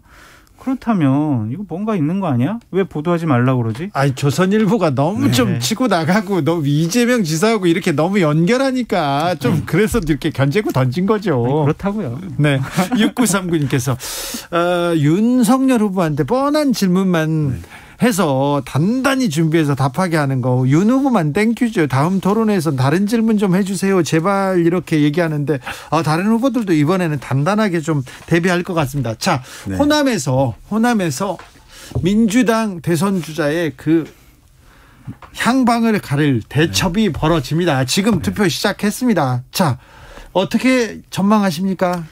저는 이재명 지사가 과반은 넘지 못할 것 같아요. 네. 왜냐하면 각종 여론조사를 보면은 이재명 지사가 그 호남 지역에서 50% 넘은 여론조사를 한 번도 본 적이 없어요. 거의 이낙연 후보랑 근접해 있더라고요. 박빙입니까? 예, 박빙보다는 좀 인데. 네. 그래서 저는 이낙연 후보가 반전을 꾀해 아니면은 다시 한번 레이스를 강화시켜라는 언론 보도가 나올 정도의 사소한 조그만 격차로 이재명 지사가 이길 것 같다. 이재명 지사가 이기나 그러나 이 과반을 넘지 못해서 과반이 무너져서 이낙연한테 조금 여지를 줄 거다. 네. 네, 저도 이제 이낙연 후보가 다른 지역에 비해서는 호남에서 선전할 수밖에 없을 것으로 보여요. 선전할 것으로 보이고 네. 다만 이재명 지사를 이길 수도 있고 질 수도 있습니다. 이긴다 하더라도 큰 격차를 벌리지는 못할 것으로 보이는데요. 네. 이것은 어떤 분들이 호남에서의 이제 이낙연 후보 측에서의 선전이 이후에 이제 경선 결과를 뒤바꿀 수도 있을 것이다 이렇게 보는 시각이 있는데 네. 실제로 이제 노무현 후보 때 얘기를 들어요. 근데 당시에는 노무현 후보는 영남 후보였어요. 그렇죠. 호남에 가서 돌풍이 돼서 전국적으로 퍼진 건데 네. 이낙연 후보는 만약에 호남에서 선전하잖아요. 네. 자기 기반에서 선전한 거예요. 당연한 거예요. 나고 자랐다. 이제 네. 여기서 뼈를 묻겠다 얘기하시는 그게 돌풍으로 갈 가능성은 높아 보이지 않는다는 점에서 사실은 이후에 경선 구도에 큰 변화로 의미 부여를 하는데 호남에서 약간 과도한 측면들이 있어 보인다. 느티나무님께서 호남에서 종로 버린 분 좋아할 리가 있을까요? 물어보는데 사실 의원직을 가장 소중한 것을 버리면서까지 배수진을 쳤다. 광주가 버리면 저는 죽습니다. 절박한 호소 이런 동정론이 좀 일지는 않을까요? 아니 그래도 정치적으로 되게 고도의 판단력을 갖고 계시는 호남 분들이 네. 본선에 나가서 이길 가능성이 높은 후보를 선택을 하지 본선에 가서 질 가능성이 높은 후보를 선택하지 않을 거 아니에요. 호남은 그 선택이 중요합니다. 그렇죠. 이길 후보. 네, 호남은 이런 거 필요 조건 호남의 정서를 존중해 줘야 된다. 그러면 이제 호남 출신이든 아니든 존중해 주면 되고 두 번째 충분 조건은 전국적 인물이어야 한다는 것이거든요. 그러니까 근데 그 조건에 부합하는 사람을 어쨌든 지지를 해 주는 것이니까 지역 출신이든 아니든 간에 그런 면에서 봤을 때 지금 이낙연 후보 측에서 지사직까지 벌이게 돼서 일정 부분 동정표가 이제 있을 것이라고 보기는 합니다만은 사실은 이제 근본적인 측면에서 전국적 인물이 될 것이냐 대세 후보가 될 것이냐에 대해서는 이제 의문들이 완전히 해소되지는 않았고 그리고 지금 이것이 약간 비례 원칙이 좀 맞을 필요는 있거든요. 우리가 배수의 진을 치는 것을 보여주긴 하는데 지금 호남에서 또 남은 경선을 내가 하기 위해서 뭔가 버리는 것이다라고 하는 것이 있을 수는 있는데 의원직을 버리는 게 그것으로 플러스 요인으로 쭉 직결될 것이라는 게 매끄럽지가 않은 측면이 좀 있어요. 그러니까 이제 어느 지역이나 마찬가지예요. 그러니까 지금 여권의 지지층은 아이 몰라 닥치고 그냥 정권 재창출할 수 있는 가능성이 높은 후보 누구야 이거고 네. 야권 지지층은 정권 교체할 수 있는 사람 누구야 그냥 몰라 그냥 무슨 의혹 비리 있어도 몰라 그냥 일단은 이길 수 있는 사람 뽑을 거야 라는 것이 양쪽 지지층의 생각이라고 보여집니다. 우리 장 교수님 정말 중요한 핵심인데요. 이게 이제 진영에서 경선 통해 가지고 최종 후보를 한 명씩 정하는 데 있어서의 제1 기준 도덕성이 아니고 그 사람의 과거에 어땠는지 여부가 아니라 실제로 갖고 있는 최고의 목표를 달성할 수 있는 사람을 뽑는 것이니까 말씀하신 대로 여권에서는 뭐 이제 정권을 연장할 수 있는 사람 또 야권에서는 문재인 정부를 심판할 수 있는 사람 그래서 교체를 할 수 있는 사람 이 기준 하나가 제일 크기 때문에 사실 여러 가지 악재가 있는 왜 저 사람 지지가 안 떨어지지 이런 고민들이 있을 텐데 그것은 판단 기준이 아니기 때문에 그래요. 네. 민주당 호남 경선에서 네. 변수가 뭐가 있을까요? 없을 것 같은데요. 변수 없습니까? 네. 없을 것 같아요. 돌발 변수 없습니까? 네. 정세균 전 총리는 네. 굉장히 호남에서도 사랑받는 사람이에요. 그분한테 마음을 다 주진 않지만 싫어하는 사람은 없어요. 없죠. 그리고 그분을 만나면 다 좋아하고 우군들이 많지 않습니까? 네. 의원들도 가장 많이 모은 사람 중에 하나였고. 자, 정세균 후보가 뒤로 물러나는 거는 누구한테 도움이 됩니까? 근데 그게 변수가 안 될 거라고 보여지는 이유가 뭐냐면 대략 한 그때 우리 봤을 때 한 4.3% 정도 지지를 받으셨잖아요. 네. 그거 가지고 대세를 바꿀 만한 것이 아니다라는 생각도 들고 또한 양쪽 캠프에 있던 분들이 이재명 캠프에도 가고 이낙연 캠프에도 가셨더라고요. 네네. 갈라질 것이다. 그래서 큰 변수가 안 된다. 이게 전북 분이시거든요. 정세균 전 총리가. 그래서 사실은 이제 광주 전남과 전북과 있던 미묘한 기류가 있어요. 네, 있죠. 그다음에 지금 이제 중요한 것이 뭐냐면 이것이 결선에 가냐 안 가냐가 중요한 것이 아니라 결선에 가더라도 그러면 뒤집어질 것이냐가 중요한 거거든요. 네. 그러면 1위를 달리고 있는 이재명 후보 이외의 다른 후보들이 반 이재명 전선으로 똘똘 뭉쳐서 동일한 가치를 갖고 이재명 후보가 아니라 다른 한 사람 2등한테 다 모아줘야지 이게 가능한 것인데 제가 봤을 때 후보들의 개성이 다르고 지향하는 바가 달라요. 지지층도 달라요. 그런 면에서 결선 투표에 뭐 갈 가능성이 조금이라도 이제 있다 하더라도 사실은 이것이 결과 자체를 뒤바꿀 수가 쉽지 않다는 점에서 알겠습니다. 호남에도 큰 변수가 있다고 보기는 어렵습니다. 잘 알아들었습니다. 추석 특집 민심연구소 여기서 인사드리겠습니다. 윤희웅, 장성철, 윤희웅 두 분 감사합니다. 감사합니다. 고맙습니다. 메리 추석입니다. 네. 영화 로키의 수록곡입니다. Gonna Play Now 들으면서 저는 잠시 쉬었다가 6시에 2부로 이어가겠습니다.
KBS 라디오 연중기획 희망충전 대한민국 448번째 이야기. 안녕하세요. 아나운서 이현주입니다. 고등학교 2학년인 광진이의 유일한 가족은 9살 터울의 누나입니다. 12년 전 부모님이 지병으로 돌아가시면서 광진이의 누나는 어린 나이에 가장이 될 수밖에 없었습니다. 학업은 포기한 채 힘들게 돈을 버는 누나를 보면서도 광진이는 미처 그 고마움을 알지 못했습니다. 그저 갑작스레 닥친 먹구름이 한없이 원망스럽기만 했었는데요. 부모님을 떠나보내고 어린 동생을 지켜야 했던 누나의 나이가 된 광진이는 이제야 조금 알 것 같습니다.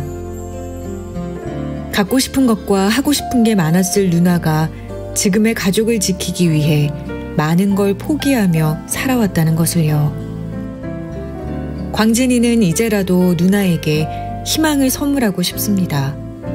여러분이 따뜻한 응원을 보내주세요.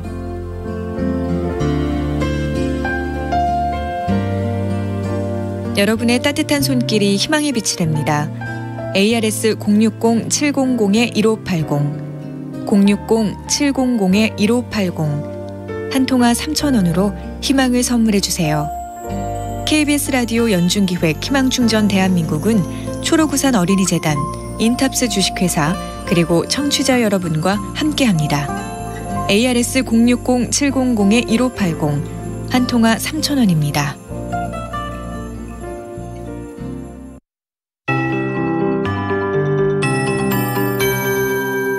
KBS 58분 날씨.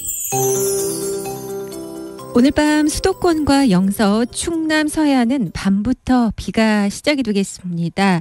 내일은 전국이 흐린 가운데 남부지방은 오후부터 맑아지겠고 제주도는 대체로 맑겠지만 새벽에 영동을 제외한 중부와 호남권 또 오전에 경북과 경남 내륙으로 비가 확대되는 그런 날씨가 되겠습니다. 낮에 대부분 그치겠지만 중부지방으로는 강한 비가 예상되고 천둥, 번개에 돌풍이 동반되는 곳도 있겠습니다. 안전사고에 유의하셔야겠습니다. 내일까지 중서 중서부지방으로는 10에서 60mm, 그밖에 전남과 영남지방으로 5에서 40mm가량의 비가 예상되고 있습니다. 내일 낮 동안 일사이에서 기온이 올라 국지적으로 소낙성 구름대가 발달해 내륙에 강한 비 오는 곳이 있겠습니다. 그리고 우박이 떨어질 수도 있겠고요. 돌풍이 초속 15m로 매우 강하겠습니다. 전반적으로 내일 바람이 강한 그런 지역들이 많겠습니다. 또 다른 북서쪽에서 기압골이 다가오기 때문에 내일 이렇게 서쪽부터 비가 시작되고 전국적으로 확대되겠습니다.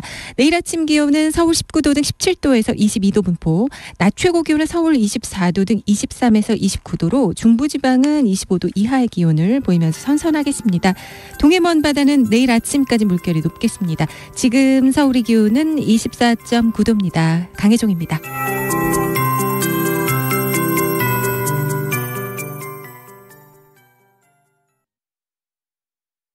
정성을 다하는 국민의 방송 KBS가 6시를 알려드립니다. AM 711kHz, FM 97.3MHz, KBS 1라디오입니다. HLKA.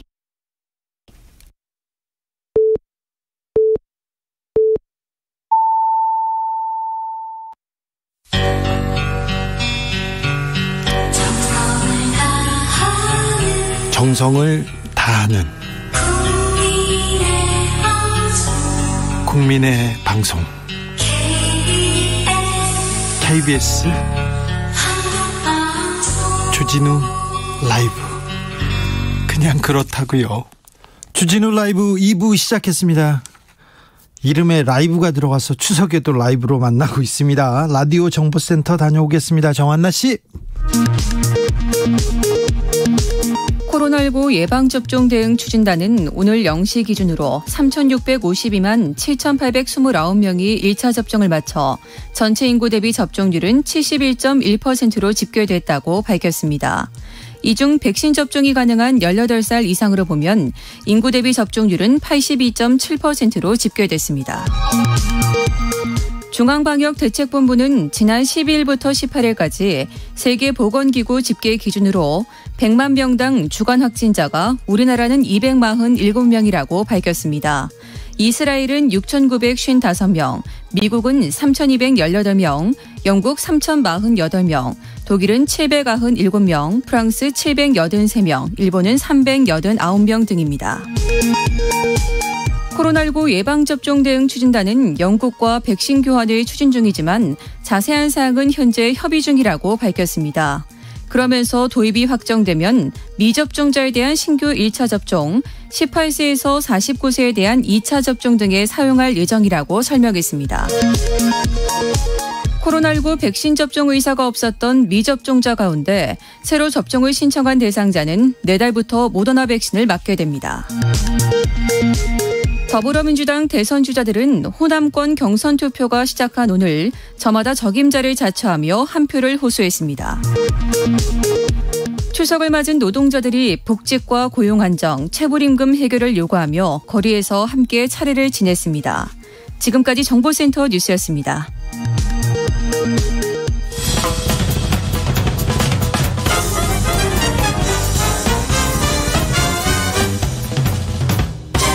훅 인터뷰.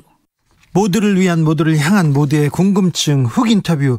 추석이 지나면 민주당 경선의 최대 승부처 호남 경선의 결과가 발표됩니다.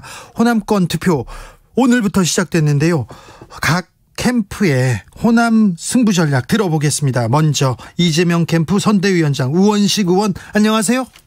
네, 안녕하세요. 네, 우원식입니다. 추석 어떻게 보내고 계십니까?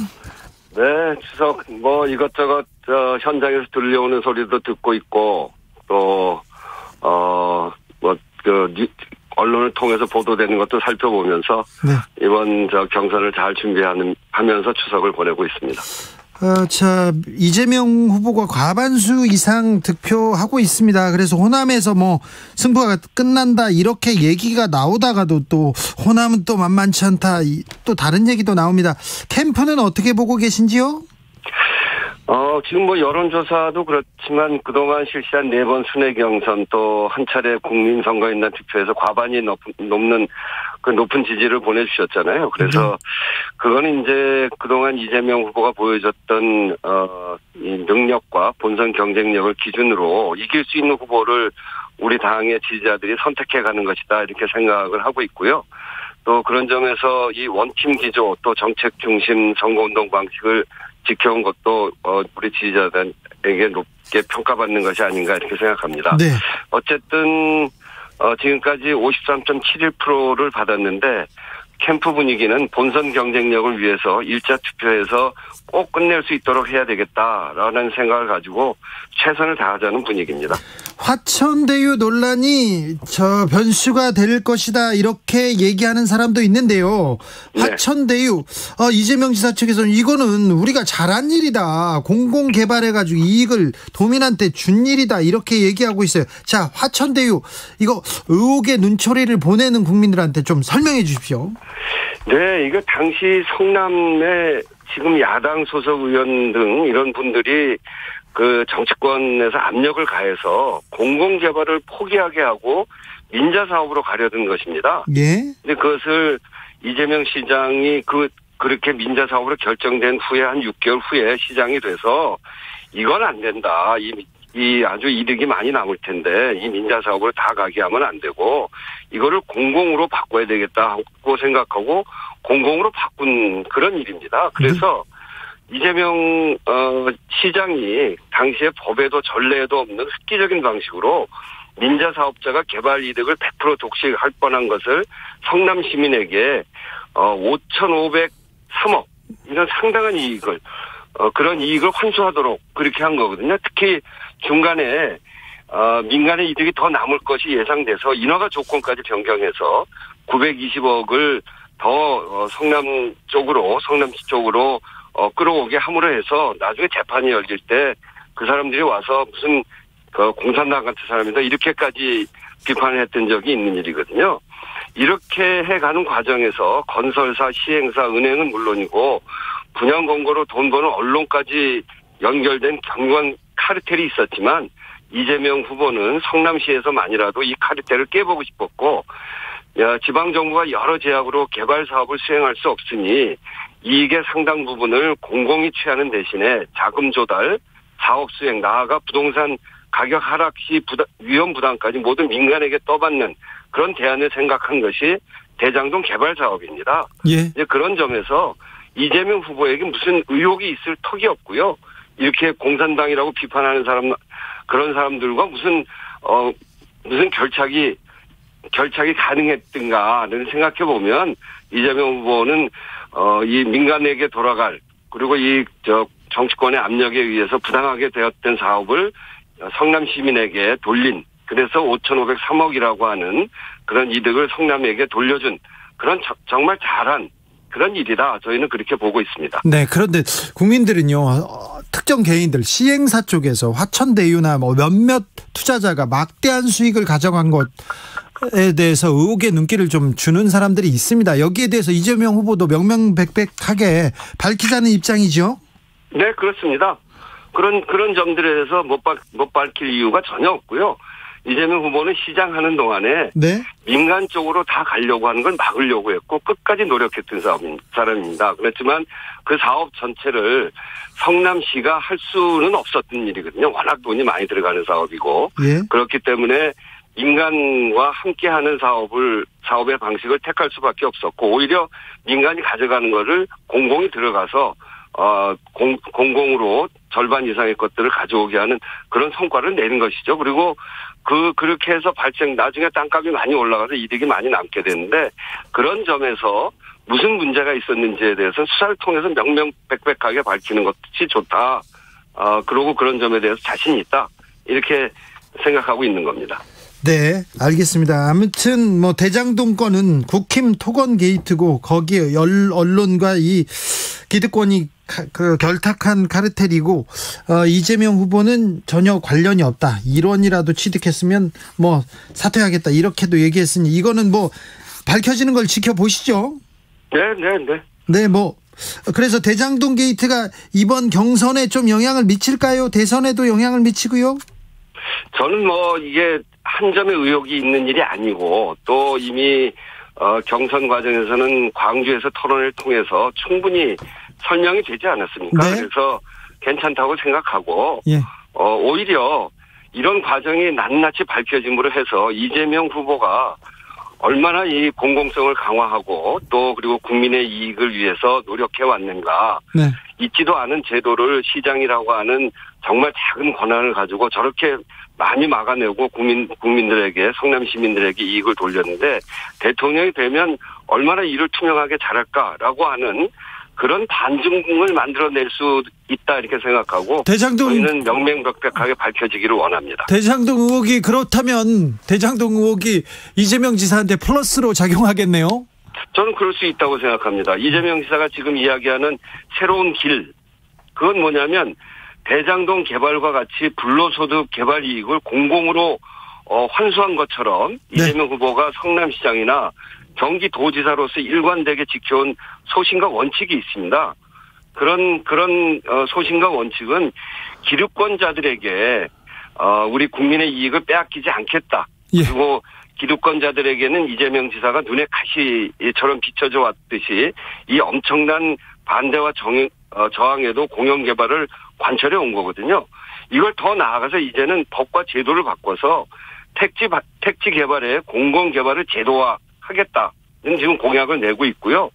경기도에서 제도화한 공공개발 이익 도민환수제 이것이 전국 표준이 될 수 있도록 이렇게 하겠다는 그런 포부까지 밝히고 있습니다. 저는 오히려 이번 일을 잘 밝혀서 어떤 점이 맹점인지 그리고 제도적으로 뭘 보완해야 되는 점인지 이런 것까지 잘해서 이재명 지사가 하려고 했던 그 공공으로 돌리려고 했던 거기에 혹시 부족한 점이 있다면 그런 것을 제도적으로 보완해주는 네. 그런 것들까지 만들어내면 네. 우리 사회가 크게 발전할 수 있는 계기가 된다 이렇게 생각합니다. 알겠습니다. 시행사들 또 시공사들 건설회사들 또 언론사들 거기에서 부동산으로 돈을 너무 많이 벌어가요. 그래서 좀 국민들이 좀 힘든 것도 있지 않습니까? 그 부분도 좀 살펴주십시오. 네네. 자, 이낙연 후보하고 계속 부딪힙니다. 또 대장동 두고도 부딪히는데 경선 끝나고 원팀 가능하겠냐 이렇게 걱정하는 분들이 있는데 여기에 대해서도 한마디 해주십시오. 네, 저희는 원팀 해야 된다고 생각합니다. 우리가 민주당을 지지하고 또는 대한민국의 미래를 걱정하는 사람들은 정말 민주당이 정권 재창출을 통해서 그동안 해왔던 개혁을 계속 추진해 갈 것을 요구하고 있습니다. 그런 점에서 보면 민주당을 지지하고 또 함께 후보로 겨루었던 분들은 경선을 통과하면 경선이 끝나면 그 승패와 관계없이 누구든지 당연히 원팀이 돼야 되는 것이거든요. 네. 그런 점에서 요즘 이낙연 후보 또는 이낙연 후보 측에서 너무 거친 말씀을 많이 해서 좀 걱정이긴 합니다. 그렇지만 저희가 그것에 대해서 대응도 최소화하고 원팀을 하려고 하는 그런 노력을 저희는 정말 열심히 하고 있습니다. 꾹꾹 참으면서 이낙연 후보와 후보 측에서도 원팀에 저해가 되는 정도의 그런 발언이 되어서는 안 된다고 생각하고요. 네. 그런 점에서 이번 추석 명절을 계기로 국민의 소리도 좀 많이 들으시고 그렇게 원팀 정신을 해치는 그런 발언들은 자제해 주셨으면 좋겠다는 말씀드립니다. 우원식 위원장님, 네. 국민의힘 야당에서는 어떤 분이 후보가 된다고 보고 계십니까? 아니, 야당 사정까지 저희가 살핍니까? 거기서 누구든지 나오는 사람이 이기기만 하면 되는 건데요. 아니, 그러면 자신은 있습니까? 자신 있습니다. 네. 이재명이 경선을 승리해야 되는, 대선을 승리해야 되는 이유가 뭡니까? 이제 세상을 바꿔야 합니다. 정말 기득권의 힘으로부터, 기득권의 세상으로부터 이제 국민 모두의 세상으로 바꿔야 되거든요. 그런 점에서 보면 이재명 후보가 저는 꼭 필요한 사람이라고 생각하는데 왜 그러냐면 이재명 후보는 정말 국민들 가려운데 제대로 긁을 줄 아는 사람입니다. 해왔던 일을 보면 작년 코로나 때 신천지를 찾아가서 강제 명단 확보하고 시설 폐쇄를 단행하고 또 교지가 왔을 때 어떻게 했는지 우리 국민들이 다 보지 않았습니까? 네. 계곡에 불법 시설 설치하는 그거 철거하는 과정에 보여줬던 리더십, 또 경기 남북부 균형 발전을 위해서 경기 북부 지역으로 공공기관을 이전하는 이런 것들을 놓고 볼 때 정말 제대로 긁을 줄 아는 사람이고 또 아주 제대로 된 그 강력한 추진력을 갖고 있습니다. 우리가 그 피부로 와닿는 민생 정책을 보면 청년 기본소득이나 비정규직에게 더 많은 임금을 주는 고용불안정 보상수당, 그리고 공공배달앱 개발, 그리고 주빌리 은행 출범, 이렇게 민생 정책들을 정말 끊임없이 제대로 된 민생 정책들을 추진해온 그런 강한 추진력이 있습니다. 그렇기 때문에 우리 사회의 약자, 불공정, 불평등을 해소해 나가고 또 전환기에 맞는 그 전환적 성장 능력이 우리한테 꼭 필요한데, 지금까지 보여준 구체적 성과를 보면서 네. 지금의 시기에 이 위기를 기회로 만들 수 있는 시대 정신을 갖는 이재명 후보가 갖고 있는 것은 다른 사람에게 없거든요. 아, 이재명만 할 수 있습니까? 그렇죠. 국민적 지지가 높은 이유도 바로 그런 성과, 그리고 그런 태도, 철학, 자세 이런 걸 보면서 국민적 지지가 높은 것이고, 그렇기 때문에 우리 사회에 꼭 지금은 이런 리더십을 세워야 된다고 우리 많은 국민들이 판단하고 계실 거라고 생각합니다. 알겠습니다. 말씀 잘 들었습니다. 우원식 이재명 캠프 선대위원장이었습니다. 네, 감사합니다.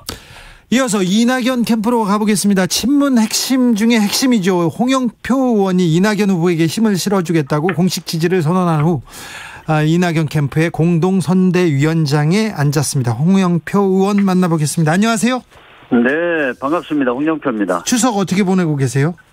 네, 뭐 저희들이 지금 2등 후보니까 네. 호남에서 어떻게든지 좀 반전의 기회를 만들어야 되는 절박한 상황이어서 뭐 저도 오늘 뭐 전화도 하고 뭐 여러 가지 일들을 좀 하고 있습니다. 저기 호남 좀 민심이 어떻습니까? 기류가 어때요?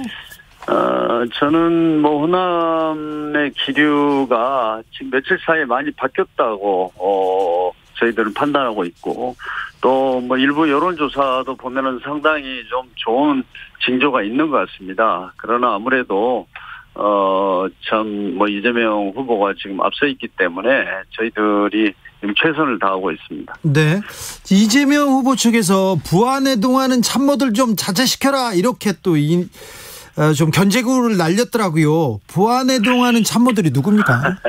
뭐 저를 포함하겠네요. 네. 그럴 수도 있어요. 저는 이재명 후보가 그간에 이제 여러 가지 문제가 제기가 되면 항상 물타기로 이낙연 후보 측을 지목합니다. 그런데 이번에도 저는 이 대장동 문제 같은 것은 이렇게 해서 해결이 안 된다 이렇게 생각합니다. 저는 하여튼 뭐 그런 측면에서 굉장히 정말 불쾌하고요. 얼마 전에 또 그쪽에서도 좀 이낙연 후보를 뭐 나쁜 후보다. 그리고 오늘 좀 이재명 후보 자신이 뭐 야당이나 보수 언론에 부안해동한다.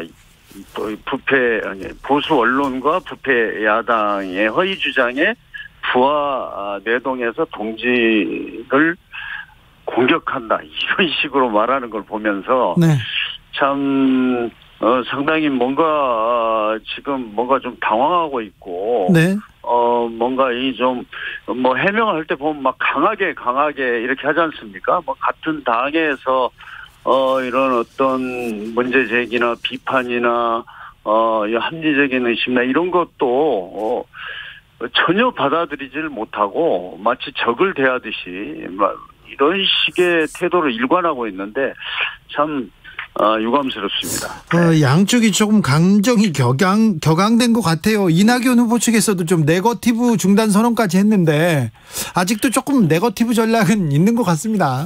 이건 네거티브 전략이 아니고요. 저는 분명히 무슨 네거티브 이런 차원에서 이 대장동 문제가 제기된 게 아닙니다. 이게 이쪽 캠프에서 한 것도 아니고, 사실은 지역 언론에서 시작해서 지금. 조선일보에서 시작했잖아요. 조선일보도 하고 지역 언론에서도 처음에 시작을 했었죠. 그러다가 조선일보 손 떼라 했는데 지금 모든 언론이 지금 여기에 대해서 몇 가지 지금 의혹을 제기하고 있지 않습니까? 저는 이렇게 생각합니다. 지금 이재명 후보는 결백하다. 저는 다행이라고 생각합니다. 지금 단계에서. 그러나 이재명 후보 측이나 민주당에서 지금 국민들이 어떻게 직업이 기자였던 사람이 투잡을 한 셈 아닙니까? 예. 기자 직장인으로서 기자 생활을 하면서 시행사를 세웠죠. 시행사를 세워가지고 자기 가족과 지인들까지 수천억을 벌었는데 그 과정에 대해서 정말 자신 있게 어떠한 불법도 특혜도 없었다 이렇게 이야기할 수 있습니까?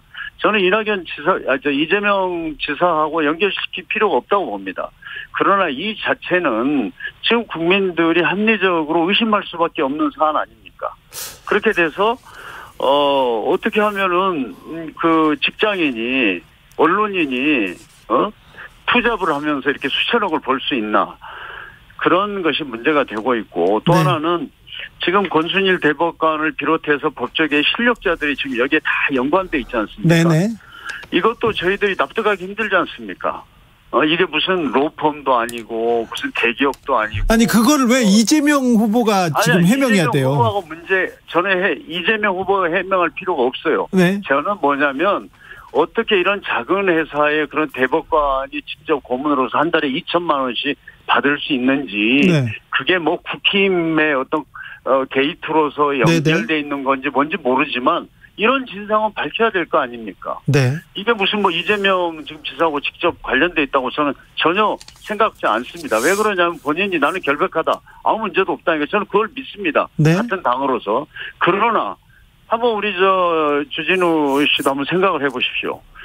이게 무슨 뭐 큰 회사도 아니고 몇 명 근무하지 않는 이런 개인 회사, 부동산 회사에 전직 대법관이 들어가서 월 2천만 원씩 받는다.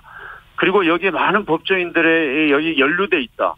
아니 이것은 이 자체로서 뭔가 이상하게 보이지 않습니까?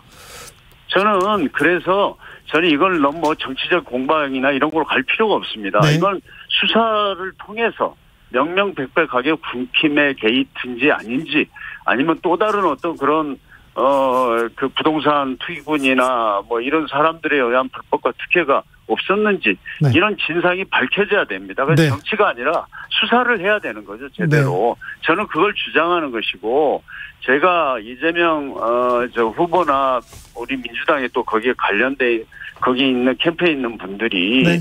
저는 이렇게 국민들 사이에서 이 부동산 개발 회사에 특혜 의혹이 없었는지 하는 합리적 의심에 대해서 그것까지 이렇게 변호를 해서는 안 된다고 생각합니다. 알겠습니다. 네. 자, 여의도의 인격자 홍영표 의원이 왜 이렇게 좀 화가 나셨을까 이런 생각도 해보고요. 그리고요. 자, 이낙연 제가 무슨 보수 언론이나 부패 야당의 그럼 부안에도 그렇죠. 사람은 아닙니다. 알겠습니다. 네네.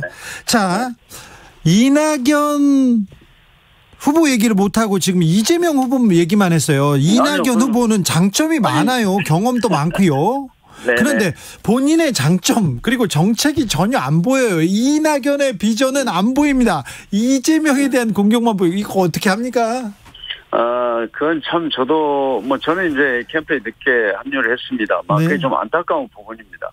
제가 볼 때는 이낙연 후보가 굉장히 많은 국가적 비전이나 뭐 주 정책들을 준비했고 또 그런 것들을 충분하게 이야기할 수 있는데 하여튼 좀 그런 데서 뭔가 좀 강조하고 좀 반복적으로 국민들에게 말씀드리고 이런 데서 좀 부족했던 거라고 생각이 되고요. 네. 지금부터라도 그걸 좀 해나가야 된다 이렇게 보고 있습니다. 알겠습니다. 그리고 또 이낙연 후보야말로 문재인 정부 들어와서 정말 최장수 총리로서 사실 많은 개혁 과제들도 해내지 않았습니까? 뭐 공수처 설치라든지 국정원법이라든지 검경수사권 조정이라든지 이런 것도 했었고 또 5.18 특별법이라든지 제주 4.3 이런 과제들을 다 정부 내에서 조율해 가면서 했습니다. 네. 저는 그래서 그렇게 해낸 성과들을 토대로 해서 또 이분이 가지고 있는 민주적이고 통합적인 리더십 이런 것을 가지고 국민들에게 좀 더 많이 이야기를 했어야 되는데 이게 좀 부족했다 저는 그렇게 생각하고 있고 앞으로 이건 좀 저희들이 개선해야 된다고 생각합니다. 알겠습니다. 이렇게 많은 일을 했는데 당대표로서는 빵점이라고 추미애 후보가 특별히 이낙연 후보한테 좀 화가 많이 나신 것 같아요. 저는 절대로 그 의견에 동의할 수 없습니다. 아시지만 제가 아까도 몇 가지만 말씀을 드렸는데 이낙연 대표 시절에 우리가 뭐 10년, 20년 동안 못했던 개혁 입법들을 얼마나 많이 했는가 한번 생각해 보십시오.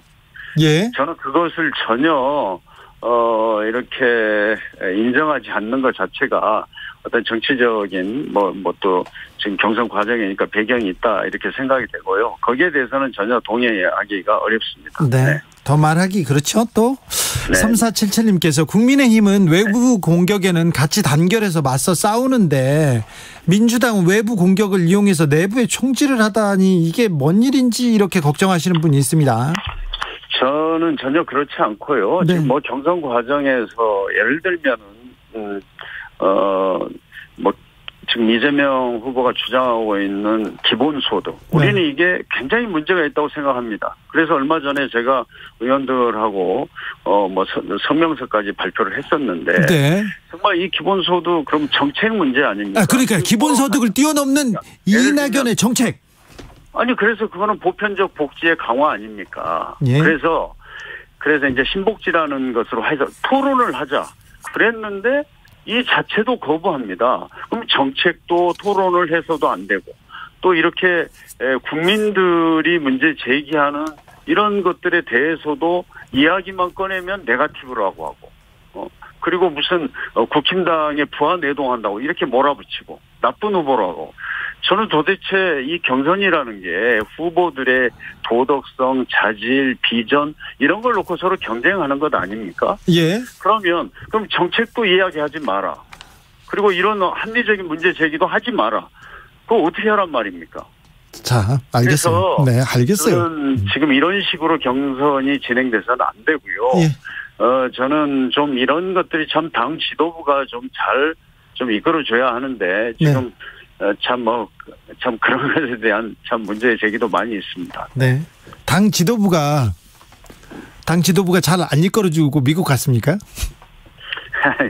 제가 거기에 대해서는 좀 말씀을 드리기 어렵습니다. 자, 호남에서 지금 접전을 벌이고 있습니다. 호남 선전 자신하십니까? 네, 저는 호남이 우리 민주당의 뿌리이고 네. 또 항상 대선 있을 때마다 호남의 선택이 대선 승리의 결정적인 기준이라고 봅니다. 네. 그런 데서 저는 이번 호남 오늘부터 이제 광주에서부터 시작을 해서 26일 날 발표를 하게 되는데요. 저희들은 정말 여기서 호남이 이낙연 후보를 선택해 주지 않으면 민주당의 경선이 끝나고 저는 사실 경선이 그냥 마무리되는 거다 이렇게 보고 있습니다. 예. 그래서 간절하게 호소를 드립니다. 네. 이낙연 후보에게 한 번 더 기회를 주시고 우리가 네. 결선 투표를 통해서 더 우리가 하나가 될 수 있도록 꼭 만들어 주실 것을 부탁드립니다. 민주당 지지층에서 호남에서도 이재명이 본선 경쟁력이 더 셀 거다. 본선에서 우리를 이기게 해줄 후보가 이재명이라고 생각하는 사람들이 더 있는 것 같습니다. 여기에 대해서 하실 말씀 많으시죠? 네, 맞습니다. 우리 호남은 연고다 이런 거 필요 없습니다. 네. 대선에서 승리할 후보입니다. 근데 네. 제가 이낙연 후보가 꼭 되어야 하고 거의 대선 승리 유일한 후보라는 것은 본선 이후에 중도층으로 지지를 확대해 나갈 수 있는 유일한 후보다. 그렇기 때문에 호남이 또 그것을 잘 선택해 주지 않을까 이렇게 기대하고 있습니다. 알겠습니다. 비올라님께서 이렇게 끝장으로 가다가 후보 결정되면 자당 후보 지지연설 어떻게 하려고 그래요? 이렇게 하는데 그런데 역대 민주당 경선에서 이렇게 또 점잖은 경선도 없어요. 생각해보면. 생각해보시오. 2017년대 이재명 당시 후보가 문재인 후보를 지금보다 10배는 더 심하게 공격을 했습니다. 여의도 신사 홍영표 의원까지 왜 그러세요? 네. 아무튼 그래도 걱정하지 마십시오. 그럴까요? 저도 어떤 결과가 나오든지 저도 앞장서서 네. 당이 하나가 되고 대선 승리할 수 있도록 그렇죠. 모든 것을 다해서 뛰겠습니다. 네. 원팀 되는 거는 걱정 안 해도 되는 거죠? 네네. 그건 전혀 걱정하지 마십시오. 자, 마지막으로 이낙연이어야 하는 이유 간단하게 누구나 알아들을 수 있게. 저는 이제 무엇보다도 어떤 경륜과 능력 이런 것들이 확인됐고 또 도덕적인 흠결이 없어서 안정된 후보입니다. 거기다가 많은 국정 경험을 통해서 대한민국이 나가야 할 어떤 비전과 정책들을 잘 준비하고 있는 후보다. 그리고 민주적이고 통합적인 리더십을 가지고 있다 이렇게 생각합니다. 예. 네. 지금까지 홍영표 이낙연 캠프 공동선대위원장이었습니다. 말씀 감사합니다. 네, 고맙습니다. 정치 피로, 사건 사고로 인한 피로, 고달픈 일상에서 오는 피로. 오늘 시사하셨습니까? 경험해보세요. 들은 날과 안 들은 날의 차이. 여러분의 피로를 날려줄 저녁 한 끼 시사 추진우 라이브.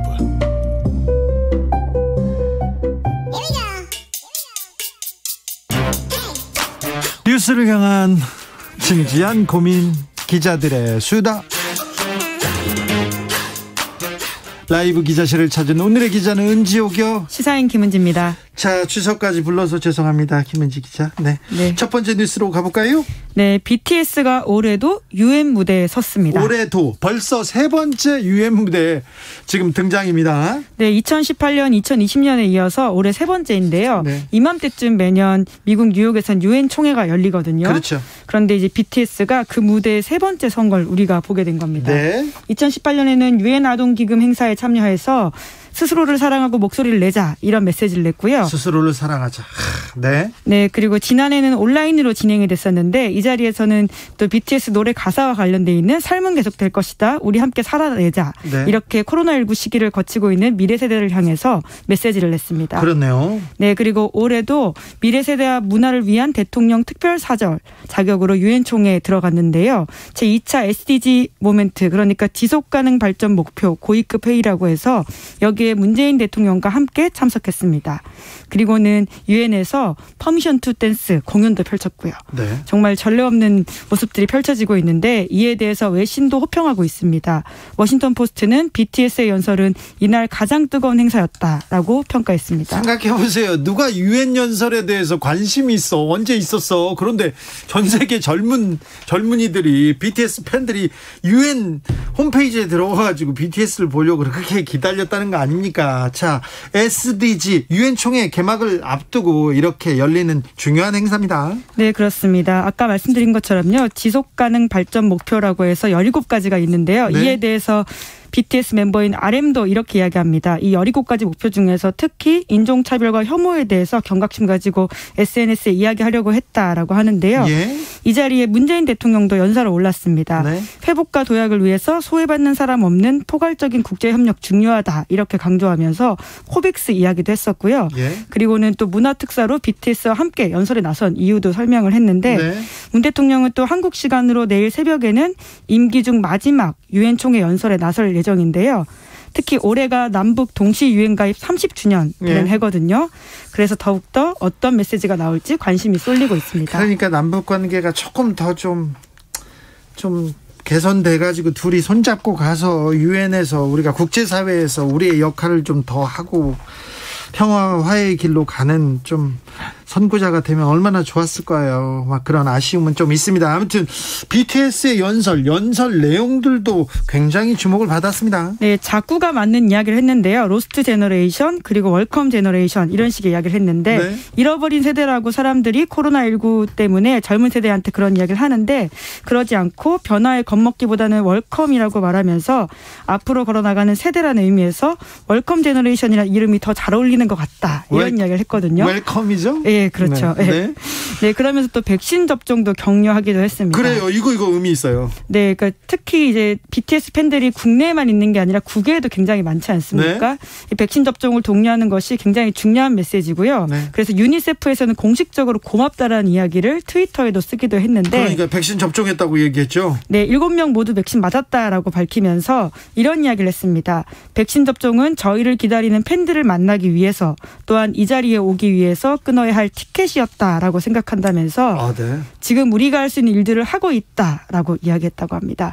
네. 그러고 나서는 트위터에 해시태그로 아미도 백신 접종했다라는 영어 문구가 쭉 올라왔다라고 하는데요. 수십만 건의 백신 접종 인증이 올라왔다고 합니다. 네, 또 오빠들 또 따라서 나도 주사 맞고 싶다 이렇게 하는 사람들 많지 않습니까? 아무튼 유니세프도 그렇고 유엔도 그렇고 BTS한테 고맙다고 계속 지금 칭찬이 대단합니다. 네, 사실 활용을 한 거죠. BTS를요. 거꾸로 네. 고맙다고 해야 될 상황이 맞는 것 같습니다. 아, 그렇죠. 맞아요. 유엔 사무총장도 BTS 계속 기다렸어요. 계속 기다리고 있었다고 합니다.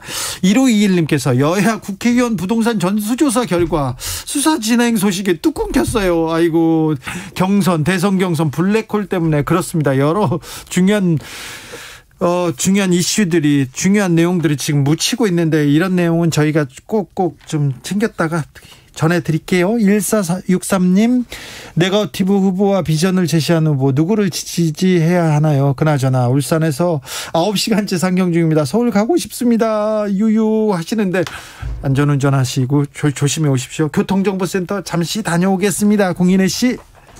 네, 이 시각 교통정보입니다. 긴 연휴의 하루가 또 저물고 있습니다. 고속도로는 가장 절정의 정체는 지나갔지만 지금도 목포부터 서서울 요금소까지는 6시간 남짓, 부산부터 서울까지는 5시간 반 정도 예상되는데요. 아직 충청에서 수도권 진입이 무척 힘겹습니다. 경부고속도로 서울 방향 영동에서 영동 1터널 사이와 비룡에서 대전, 주간부터 옥산, 목천부터 남사 쪽으로 90km 가까이 밀려 지나고요. 논산 서단고속도로 천안 쪽 거의 전 구간인 논산 분기점부터 이인 휴게소 사이와 정운터널부터 남풍새 쪽으로 55km 구간이 꽉 막혀 있습니다. 중부 내륙고속도로 양평 쪽 북상주 부근부터 속도 줄이면서 이 정체가 문경세제에서 연풍터널 구간에서 절정을 이루고요. 서해안고속도로 서울 쪽 전북 줄포에서 시작된 정체 서해대교까지 이어지면서 이 정체 구간 통과에만 3시간이 넘게 소요됩니다. 오늘 귀경 방향 정체 경부고속도로와 서해안고속도로에 가장 늦게까지 남아있겠고요. 내일 새벽 1시에서 2시 사이에야 이 정체들 모두 해소되겠습니다. 안전운행 부탁드립니다. KBS 교통정보센터였습니다. 김상희님께서 여러분 BTS 연설과 공연 보세요. 감동입니다. 조중동은 보도도 잘하지 않습니다. 얘기합니다. 주진우 라이브에서는 잘하지 않습니까? 그 연설 보세요. 그리고 공연 보세요. 예술입니다. 예술. 자, 다음 뉴스로 가볼까요? 네, 전직 대통령에 대한 신뢰도 조사 결과가 나왔습니다. 시사인에서 매년 하는 조사인데 노무현 대통령이 또 1위죠? 네, 지금 8년 연속 1위인데요. 네. 2위인 박정희 전 대통령은 26.3%인데 노무현 전 대통령은 36.0%. 그러니까 오차 범위 바깥에서 1등을 하고 있습니다. 예. 예, 계속해서 지금 노무현 전 대통령에 대한 한국 사회 신뢰도 강고하다 이렇게 볼 수 있는데요. 그리고 3위는 김대중 대통령이 16%. 그러니까 계속 그 1, 2, 3위를 이렇게 지키고 있습니다. 네, 그렇죠. 그러다 보니까 이제 야권 정치인도 이제 봉하마을 가서 인사하는 모습들을 꽤 볼 수 있습니다. 네, 그렇죠. 이준석 대표 그리고 홍준표 의원 같은 사람들이죠. 자, 그런데 이번 조사 예상하는 대로 나왔는데 좀 달라진 부분이 있습니까? 네, 저는 이명박 전 대통령에 대한 신뢰도 부분이 좀 눈에 띄었는데요. 지난해 조사 때부터 두각을 보였는데 여전히 한 자릿수이긴 합니다. 네. 하지만 상승세다. 이 부분이 눈에 들어왔는데. 이명박 전 대통령이 상승세라고요? 아, 네. 나 속상하려고 그러네. 예, 특별한 인연이 있기 때문에 네. 더욱더 그럴 수 있는데요. 속상하네. 왜요? 예, 그 상승세를 이끌고 있는 그룹이 있습니다. 상세하게 보면 보이는 것들이 있는데요. 네. 20대 남성들이 이명박 전 대통령에 대한 신뢰도가 높았기 때문에 전체 평균을 이끌고 있다. 이렇게 보시면 되는데요. 20대 남성들이 이명박 대통령을 신뢰한다고요? 네, 27.7%가 이명박 전 대통령 가장 신뢰한다. 이렇게 답을 했습니다. 27%가요? 우와. 네, 이게 특히 이제 같은 또래 안에서 남녀가 나뉜다라는 것도 눈에 띄는데요. 20대 여성은 5.9%만 이명박 전 대통령 신뢰한다라고 답했는데 예. 그에 비해서 20대 남자들의 비율이 굉장히 높다 이렇게 볼 수 있습니다. 이명박 대통령은 하고 싶은 거 막 했다. 권력을 가지고 왜 그러죠? 왜 그러는지 모르는데 20대 남성들이 좀 정치적으로 좀 다른 선택을 하거나 다른 생각을 하고 있는 건 분명한 것 같습니다. 이건 좀 읽어봐야 될 부분인 것 같아요. 네, 그렇죠? 그런 경향성이 여러 여론조사에서도 보이는데요. 또 그것이 이명박 전 대통령의 신뢰도와도 연관되어 있다. 이렇게 보시면 될 것 같습니다. 이 부분에 대해서는 저희가 좀 분석을 해가지고 자세히 분석을 해서 여러분들한테 좀 알려드릴게요. 여론조사 개요 말하고 가야 됩니다. 네, 그렇습니다. 시사인이 여론조사기관 칸타코리아 조사를 의뢰해서요. 지난 8월 31일부터 9월 2일까지 조사했습니다. 전국 만 19세 이상 남녀 1,035명 대상으로 유무선 전화면접 조사했고요. 표본 오차는 플러스 마이너스 3.0% 포인트, 신뢰 수준 95입니다. 네. 자세한 내용은 중앙선거여론조사 심의위원회 홈페이지에서 보실 수 있습니다. 마지막으로는 어떤 뉴스 만나볼까요? 네, 이 회사의 파산설이 돌자 세계 증시가 출렁거렸습니다. 지금 위기에 있다고 합니다. 중국 헝다그룹 이야기입니다. 네, 중국 최대 부동산 개발 회사 헝다라고 하는데요. 두 번째로 큰 회사입니다. 네.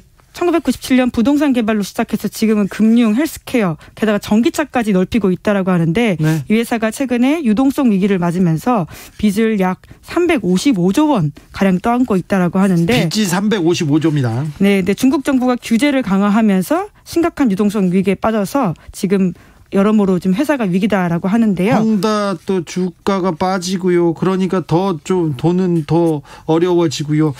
그런데 헝다 위기가 중국의 위기, 홍콩 주식이 떨어지더니 뉴욕 주식도 그 세계 주식시장 증시를 크게 떨어뜨리고 있습니다. 네, 뉴욕 증시는 어제 지난 5월 이후 가장 큰 폭으로 하락했다라고 하는데 말씀처럼 헝다도 굉장히 떨어졌고요. 그래서 홍콩 증시에서는 홍콩그룹 주가가 16% 급락했다라고 하는데 16%나요? 네. 근데 더 큰 위기가 온다. 중국발 리먼 브라더스 사태 일어나는 거 아니냐 우려하는 사람들 많습니다. 네, 그 중국과 한국은 증시가 지금 추석이어서 멈춰 있는데요. 그 이후에 어떻게 될지 모른다라는 걱정들이 같이 올라가고 있고요. 예? 말씀처럼 해외에서는 과거 2008년에 미국처럼 리먼 브라더스 사태가 중국에서 일어나는 게 아니냐라는 걱정이 나오고 있는데 비슷하게 부동산 개발업으로 시작해서 유동성 위기이기 때문입니다. 예.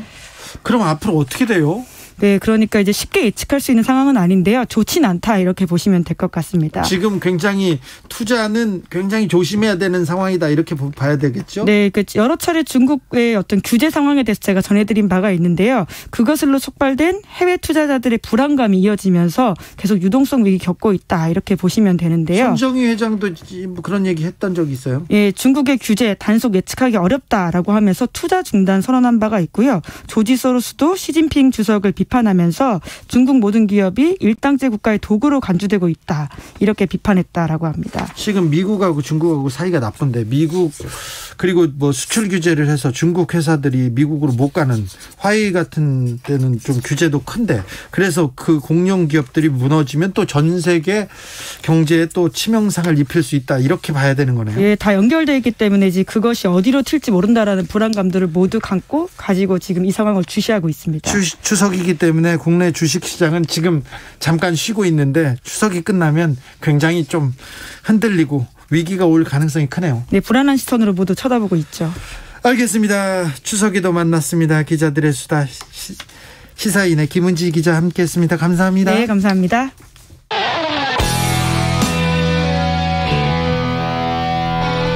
스치기만 해도 똑똑해진다.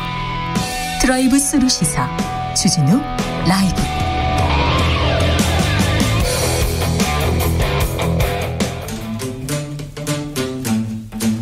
2030 청년이 보고 듣고 느끼는 요즘 우리 사회 그것이 궁금하다. MZ세대에게 묻는다. 요즘 뭐하니? 프로게이머 출신 유튜버 황희두 씨 어서 오세요. 네, 안녕하세요. 오늘은 어떤 얘기 준비하셨어요? 추석이니까. 네, 추석에 맞춰 또 예능 출연이 최근 굉장히 핫한 이슈가 있었는데요. 아이고, 그렇죠. 바로 윤석열 전 검찰총장이 그 예능에 출연해서 네. 이걸로 화제가 됐습니다. 형이 거기서 왜 나와? 그런데 굉장히 좀 호감을 받았다는 그런 사람도 있고 많은 사람들이 봤나 봐요. 기사도 쏟아졌습니다. 맞습니다. 여기에도 역시 좀 정치적으로 주로 비판과 응원이 나뉘었는데요. 네? 주로 비판은 예능에 나와서 친근한 동네 아저씨 코스프레 하는 거 보면서 좀 비판을 하는 얘기들이 있었습니다. 네? 그래서 가족 관련해서는 수족 하나라도 건드리면 난리치면서 남의 가족은 가정 파탄낸 수준 아니냐라는 지적도 있었고요. 특히 방송국이 대놓고 특정 후보 이미지를 만들어주고 이건 공중파에서 떠나야 되는 거 아니냐라는 강한 지적도 있었습니다. SBS에 대한 비판은 좀 많았어요. 근데 예, 그 비판이 생긴다는 것을 분명히 알면서 이렇게 또 했어요. 맞습니다. 특히 시기가 추석이라서 다 같이 모이는 시기에 어떻게 이런 방송할 수 있냐는 지적이 많았고요. 그렇죠. 특히 개인 의혹에 대해서도 해결이 잘 안 됐는데 예능에서 이미지 포장시키고 웃음거리로 만들어서 촬영하는 게 말이 되냐 이런 지적도 있었고요. 네. 응원하는 반응도 있었습니다. 언변, 예능감 좋고 소탈하고 강직한 성품을 가진 것 같다. 멋지다. 혼밥하는 대통령이 아닌 한 끼 식사를 2번 먹어도 사람들과 함께 먹는 소통하는 대통령이 되고 싶다. 이런 얘기를 한 걸 두고 잘한다 이런 반응이었고요. 네. 신선한 바람이 분다. 이런 반응도 있었습니다. 예능에서 이렇게 좀 잘 만들어줬습니다. 자, 청년들은 어떻게 보고 있습니까? 일부 비판도 있었지만 주로 응원 혹은 전혀 몰랐는데 호감을 가졌다 이런 반응이 보였는데요. 예능을 보고 정치에 관심 없는 사람들은 정치 뉴스 보지 않거든요. 그래서 예능 보고 무서운 아저씨인 줄 알았는데 호감 가졌다 이렇게 봤다는 거죠. 맞습니다. 중간중간에 나온 대목에서 뭐 빵 터졌다는 얘기도 있었고요. 자연스럽게 말을 잘하고 웃긴다. 심지어 또 요리하는 부분이 나왔었는데 요리도 실제로 해먹는 것 같고 굉장히 뭐 소탈하다 이런 반응도 있었습니다. 네. 뭐 특히 계란말이에 대한 얘기도 정말 많이 이어졌고요. 많더라고요. 맞습니다. 근데 다만 또 비판도 있었습니다. 정치에 대한 가치관도 본인 생각도 없이 그저 이렇게 음식만 남은 것 같은데 이런 서민 코스프레에 대해서 반감을 가진다 이런 반응도 있었고요. 특히 친근한 컨셉으로 하는 것 같은데 개인적으로는 말투가 좀 꼰대 같아서 뭐 듣기가 좀 싫었다 이런 반응도 있었습니다. 형이라고 해 그러면서 반말을 했나요? 그게 그러니까 반말을 그러니까 이 말투 자체가 좀 그러니까 강압적이다 뭐 이런 뉘앙스로 지적이. 예, 그리고 정치인은 단순히 안 보면 대로 끝나는 게 아니라 내 인생 전반에 영향을 끼치는 사람들이기 때문에 단순히 인기로 권력 잡는 게 마음에 안 든다. 뭐 정치보다 노래를 더 잘한다. 뭐 이런 반응이 있었습니다. 노래를 잘한다. 예. 보수 커뮤니티 반응 어떻습니까? 뭐 일부 커뮤니티에서는 의외의 역대급 방송 체질을 보여준 것 같다. 그리고 덩치 큰 엘리트도 나라의 대표를 할 때가 됐다. 보수 커뮤니티는 지금 굉장히 응원의 물결이네요. 맞습니다. 뭔가 수트핏에 대한 얘기도 있었고요. 카메라 포커스도 잘 받는다. 뭐 듬직하다 이런 반응도 있었는데 한 커뮤니티에서는 좀 주로 비판적인 반응이 많이 이어지기도 했습니다.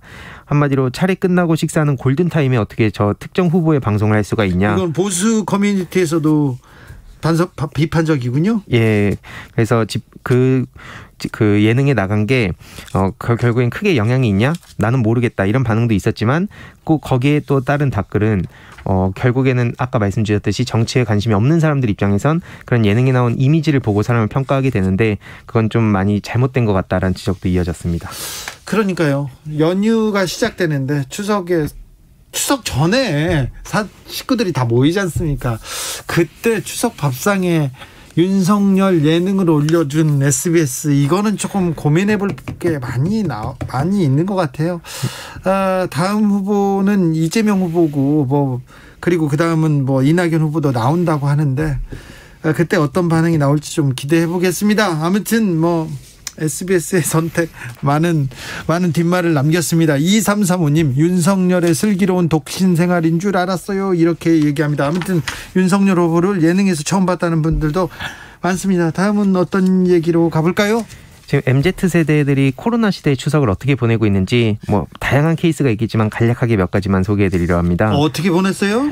특히 지금 친환경 활동을 하면서 보내겠다는 MZ세대가 좀 많이 보인다고 하는데요. 친환경, 환경 그리고 기후위기 이런 부분에 대해서 MZ세대들은 굉장히 관심이 많습니다. 예, 굉장히 민감하게 받아들인 청년도 많고 조깅을 하면서 동시에 쓰레기를 줍는 플로깅이라는 게 또 있다고 합니다. 예. 그래도 이외로도 쓰레기 줍기 활동이라든지 친환경 제품으로 명절 선물을 꾸미기도 하고 그걸 또 선물하면서 계속 이렇게 정을 주고 받는 경우도 있었는데 또 취업준비생 같은 경우에는 주로 계속 이렇게 어딜 가기보다는 개인 시간을 보냈다는 반응도 굉장히 많이 있었습니다. 네, 그래서 안타까워. 직접 만든 친환경 비누바의 제로웨이스트 매장에서 구매한 친환경 제품을 묶어서 지인과 가족들에게 선물하고 있다라고 입장을 밝혔는데 제로웨이스트 매장이 뭐냐면 생활 속 배출하는 쓰레기를 최소화하고 어쩔 수 없이 재활용하게 되는 것들에 대해선 뭔가 제품을 소분하고 리필해서 판매하는 그런 공간을 뜻하는데요. 아무것도 안 하면은 결국엔 아무것도 바뀌지 않는다 생각하면서 뭔가 일상생활 속에서 내가 할 수 있는 거를 하나라도 해보자라고 생각하는 청년들이 서서히 많이 늘어나고 있는 것 같습니다. 네, 참 이런 내용이 많네요. 인터넷 여론은 어때요? 취업준비생들 힘내고 명절 잘 보냈으면 좋겠다는 반응도 있고요. 요즘 세계적으로 플로깅을 많이 하는데 우리나라도 이런 행사가 많아져서 좋은 것 같다. 환경운동에 동참하면서 일석이조인 것 같다는 반응도 있었고요. 또 플로깅이랑 취업이랑 무슨 상관인지 모르겠다. 그리고 채용 공고가 늘었지만 비정규직 아니냐. 이외로도 코로나 아니었어도 어차피 고향에 안 내려갈 거 아니냐. 괜히 핑계댄다. 이런 지적도 있었습니다. 아무튼 MZ세대, 청년세대 특별히 진학을 준비하거나 취업을 준비한 사람들한테 명절이 그렇게 또 반갑지만은 않거든요. 아무튼 그런 위치에 있는 분들 힘내세요. 네, 그 청년들 모든 걸 좀 더 응원해주고 싶은데 좀 기성세대의 힘들이 좀 부족한 것 같습니다. 괴롭히지만 않으면 되는데 취업 언제 할 거냐고가 맞습니다. 그런 얘기만 안 하면 되네. 결혼 언제 할 거냐고 그런 것만 얘기 안 하면 되는데 너는 뭐 먹고 살래? 그러니까 그게 너를 위해서 하는 얘기다라고는 하지만 그 위하는 마음도 알겠지만 받아들인 입장에서 굉장히 스트레스를 받고 있기 때문에. 그렇죠. 삼촌은 너무 그렇게 잘했어? 그렇게 잘해가지고 그렇게 잘 살아요? 이렇게 그렇게 얘기하세요. 그럼 쫓겨나지 않을까요? 아니요. 쫓겨나기는 그렇게 잘해서 이혼하셨어요? 그렇게 얘기하세요. 당당하게. 괜찮습니다. 네? 그렇게 잘해서 감옥 갔다 왔냐고 막 물어보세요. 괜찮습니다. 네. 저희 삼촌 감옥 가지는 않았어요. 자, 중국 MZ세대들도 특별한 경향을 보인다면서요? 네, 지금 애국을 또 이전보다도 훨씬 열심히 외치고 있다고 합니다. 이거 굉장히 좀 심해요. 그래서 중국에 대한 비판을 조금 하잖아요. 합리적인 비판인데 발끈하는 중국 청년들 많습니다. 맞습니다. 그래서 중국 공산당과 시진핑 주석에 대해 충성을 공개적으로 맹세해서 큰 화제가 된 사람도 있었는데요. 이른바 N세대라고 불리는데 이게 내셔널리즘, 그러니까 민족주의가 지금 다시 급부상한다는 의미입니다. 네. 그래서 애국주의 분위기가 극단적 민족주의로 흐를 수 있다는 우려도 지금 나오고 있는데요. 한마디로 지금 중국 경제 발전 시기에 성장한 20대가 주축이 돼서 모든 앞서 말씀드렸듯이 어떠한 비판도 전혀 허용하지 않고 뭐든지 다 옳다라면서 이렇게 급속도로 뭉치고 있다는 소식입니다. 네. 조금 걱정스러운 부분이 많아요. 왜 그러냐면 이분들이 또 온라인에서 엄청나게 열심히 활약하고 있거든요. 인터넷에서. 그렇죠? 맞습니다. 그래서 빠른 경제 성장에 고무되고 공산당의 강화된 애국주의 교육을 받은 세대에 대한 주로 해외에선 다 거의 비판 여론이더라고요. 네. 그래서 문화혁명 한 번 더 해달라. 중국은 당이 1순위인데 왜 시진핑이랑 개인한테 충성하는지 모르겠다. 그렇죠. 심지어 중국은 지구상에서 없어져야 된다는 얘기까지 좀 나올 정도였습니다. 네. 이해로도 잘한다. 그냥 과감하게 과거로 역행하는구나.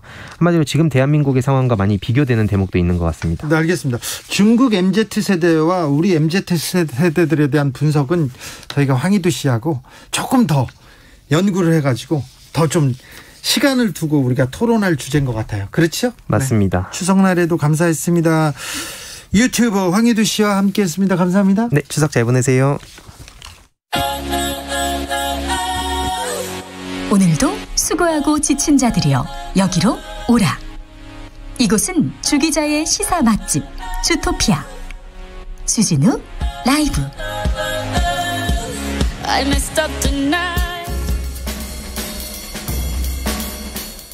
이게 송편이에요. 첫 한가위 맞은 아프간 친구들 390명. 머니투데이 기사인데요.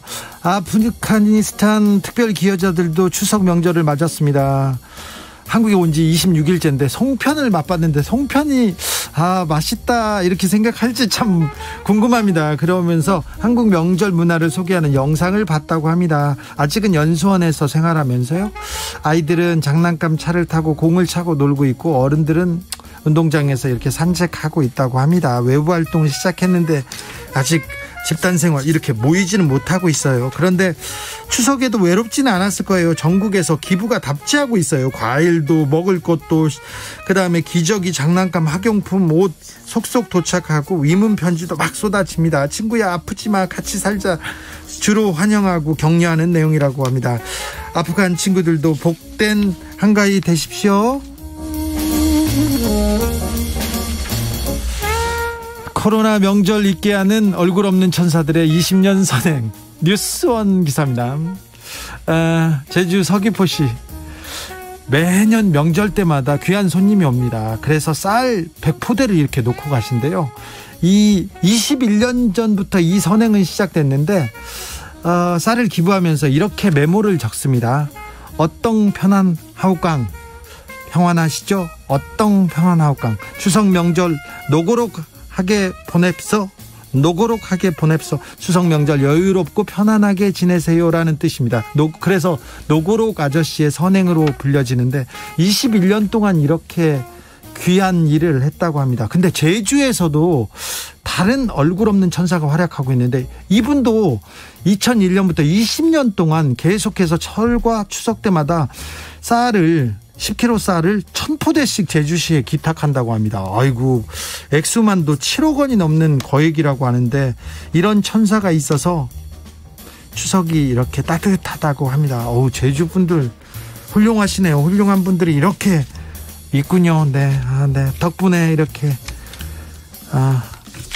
추석 이렇게 편안하고 따뜻하고 이렇게 따뜻한 메시지를 전국에 보낼 수 있습니다. 네. 느낌 가는 대로 그냥 고른 뉴스 여의도 주필인데 오늘 제가 그것도 까먹고 이렇게 달려왔습니다. 생방이어서 그래. 생방인 거 티내려고 그런 거였어요. 네. 추석 연휴 잘 보내시고요. 또 길이 막힙니다. 그러니까 막히는데 안타까워지 마시고 조금 막힌다 생각하시고 안전운전 하시고 잘 돌아오십시오. 델리 스파이시의 종이 비행기 들으면서 추석 주진우 라이브는 여기서 인사드리겠습니다. 오늘 돌발 퀴즈의 정답은 메트로폴리탄이었습니다. 메트로폴리탄 여기 꼭 한번 가보십시오. 네. 비성기경길 운전하시는 분들 모두 무사히 당도하기를 빌겠습니다. 저는 내일 오후 5시 5분에 돌아오겠습니다. 지금까지 주진우였습니다.